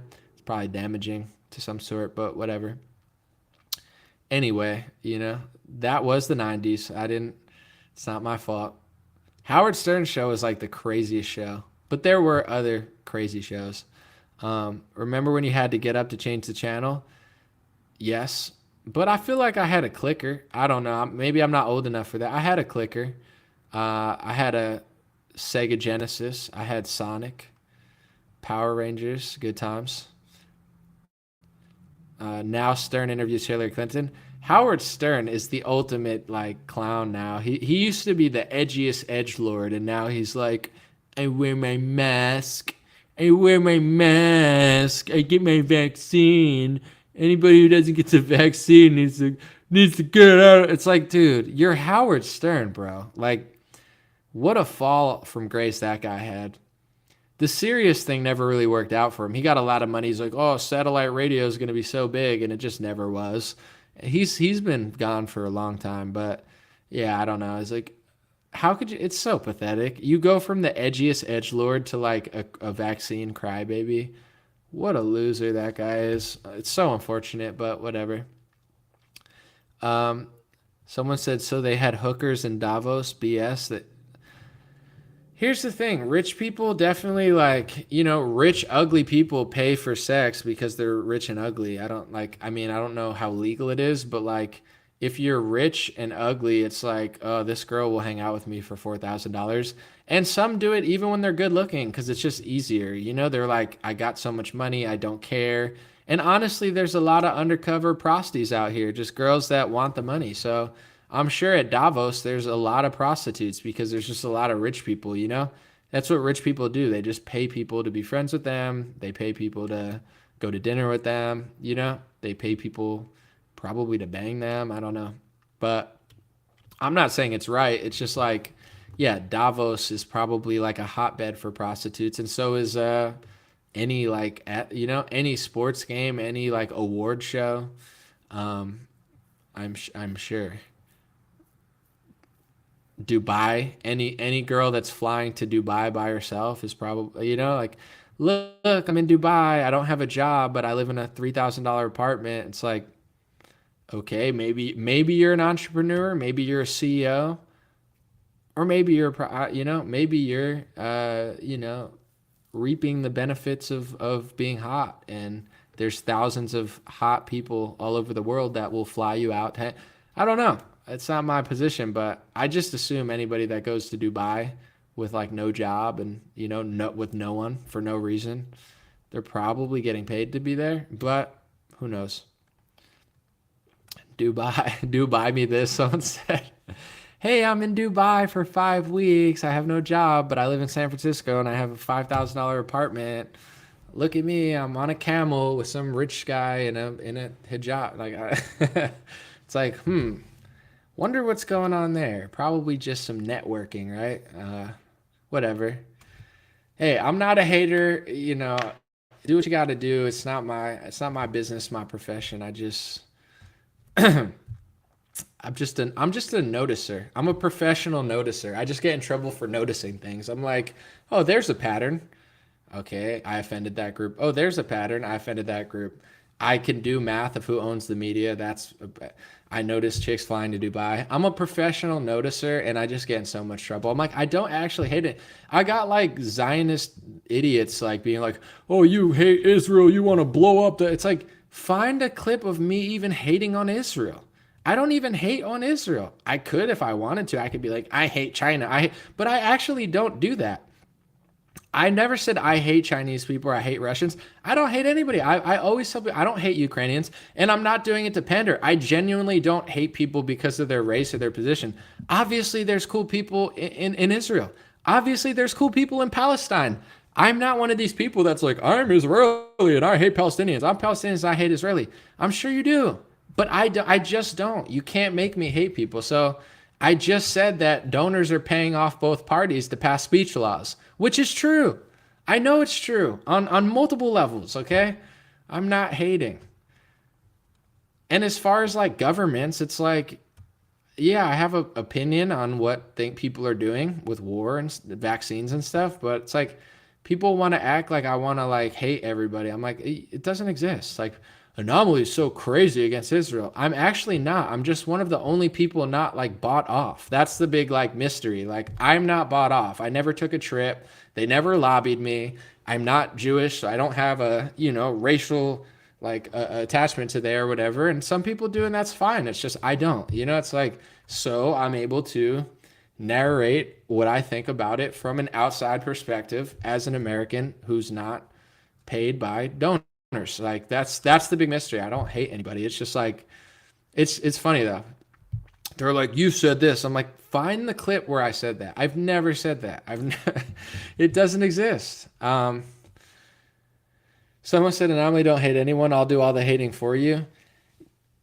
Base POV. I'm not just saying this, but in general, I don't know who you are because you're anonymous, and that I'm not going to Jordan Peterson you and say you're like a. What does Peterson say? He's like, anybody who says dude or bro is a narcissist. Like, he hates anonymous people. I don't hate you. Be the best version of yourself you could be. There's not a Jewish person on the planet. There's not a Muslim on the planet or a Democrat or whoever, an elite or a banker on the planet. They can't stop you from being great. So just be the best version of yourself. You don't want to be hateful. It's a trap. You don't want to be envious or jealous or hateful or, God gave you your life. You got to be the best version of you. And once you start doing that, you'll realize, you're not competing with these people. A lot of people that are doing wicked and immoral things, they're not even happy. And yes, it's okay to fight righteousness, etc. But, don't be a hater. I think it's a trap on any front. If you're a musician and you hate too much, or like hating stops you from excelling. Like I see people with so much potential. And they're always hating so much. I'm like, oh, that's why they haven't made it yet, because they're spending too much time hating. Even if you hate every musician, make better music. You get what I'm saying? If you make better music, then it'll speak for itself. So it's like you don't want to fall in that trap, regardless of who you are. Like don't be a hater. You can be an observer. You can notice patterns. You can call things out. I'm not asking you to be a pushover or a sellout, but just don't be a hater. It's not worth it. It's not necessary. And there's an algorithm and a rabbit hole for anything in this world. And just like there's rabbit holes of all the corruption in the world, there's beautiful rabbit holes too that you can go down in real life, where it's like, you pop out of it and you're like, oh, there is a little more nuance to this subject. But also some things are literally happening and it's okay to notice, in my opinion. But yeah, there's no, it's not going to stop your hustle. Someone said Counting Crows are doing a concert in Tel Aviv and pushing the vaccine. I mean, that's just kind of funny, in my opinion. It's not funny, but it is kind of funny. Like, that's like, I don't even get that. Counting Crows in Tel Aviv with a vaccine. I like the song Mr. Jones, but now every time I hear it, I'm going to think of a vaccine. Mr. Jones was like a vaccine salesman. He's talking about Alex Jones fighting the vax. Mr. Jones and me talk about the vaccine, and we stare at Anthony Fauci. He's a vaccine you. I don't know. You missed my first superb super chat. I didn't see it, Linda. I apologize. Sorry about that. Sometimes I'm focused. Yeah, that sucks. Why would they do that? That's like, are they even Jewish in general? I mean, it's weird whether they're Jewish or not, but why would you go to Tel Aviv and be like, only vaccinated people could see me? Do they not see how that's even kind of crazier? Just like going to like a Jewish homeland and being like, only vaccinated Jews can attend. Like, dude, how in the world I don't know if that's really true. I got to look it up, but how do they not see the I don't even know if I would call it irony. How do they not know that? Let me see. Counting Crows, Tel Aviv vaccine. Is this real? Oh, Counting Crows and Checking Cards. Oh, that was 2021. Saturday concert requiring vaccination. I mean, I don't know. I got to look into this. Are they really, are you just baiting me and they're not doing that? But I could believe that, but I don't know. So if the Counting Crows aren't doing that, I apologize. I just read a comment, but if you are, why are you doing that? It's just kind of creepy. I'm going to do a concert in a foreign country for only the vaxxed. It's like, just stop. Does the term pure blood concern me? Is it dividing people more? I would say no, it doesn't concern me. I saw the one guy that was like, I'm so concerned, pure blood, it really reminds me of bad things. And I'm like, I'm not concerned about it. I don't think it's like a top 1,000 threat. Like, I get what he's saying, that it could be divisive, but out of all the things going on in the world, the last thing I'm concerned about is people saying pure blood, because it's actually not like a racial thing. They're not saying I'm pure blood. I'm a white boy. I'm a pure white boy. I'm a pure, like, it's like a by race. It's like, it doesn't matter what race you are. Everyone's saying it that's not vaccinated. So it's kind of like a uniting term. It's like a diverse term. There's diverse pure bloods, but I get what people are saying. It's like, everyone's like, first it's pure blood with vaccine. The next thing you know, Hitler's going to pop out. Like, so there's someone that's going to say that. I don't see it that way, but I get it. God bless you guys. Appreciate it for hanging out. I'll be gone and I'll be back soon. Yeah, that was the story of the day. I guess I stayed longer, and I'll put this up on podcast today. I think this was a fun one. All right. Have a good one, guys. I'll be back soon.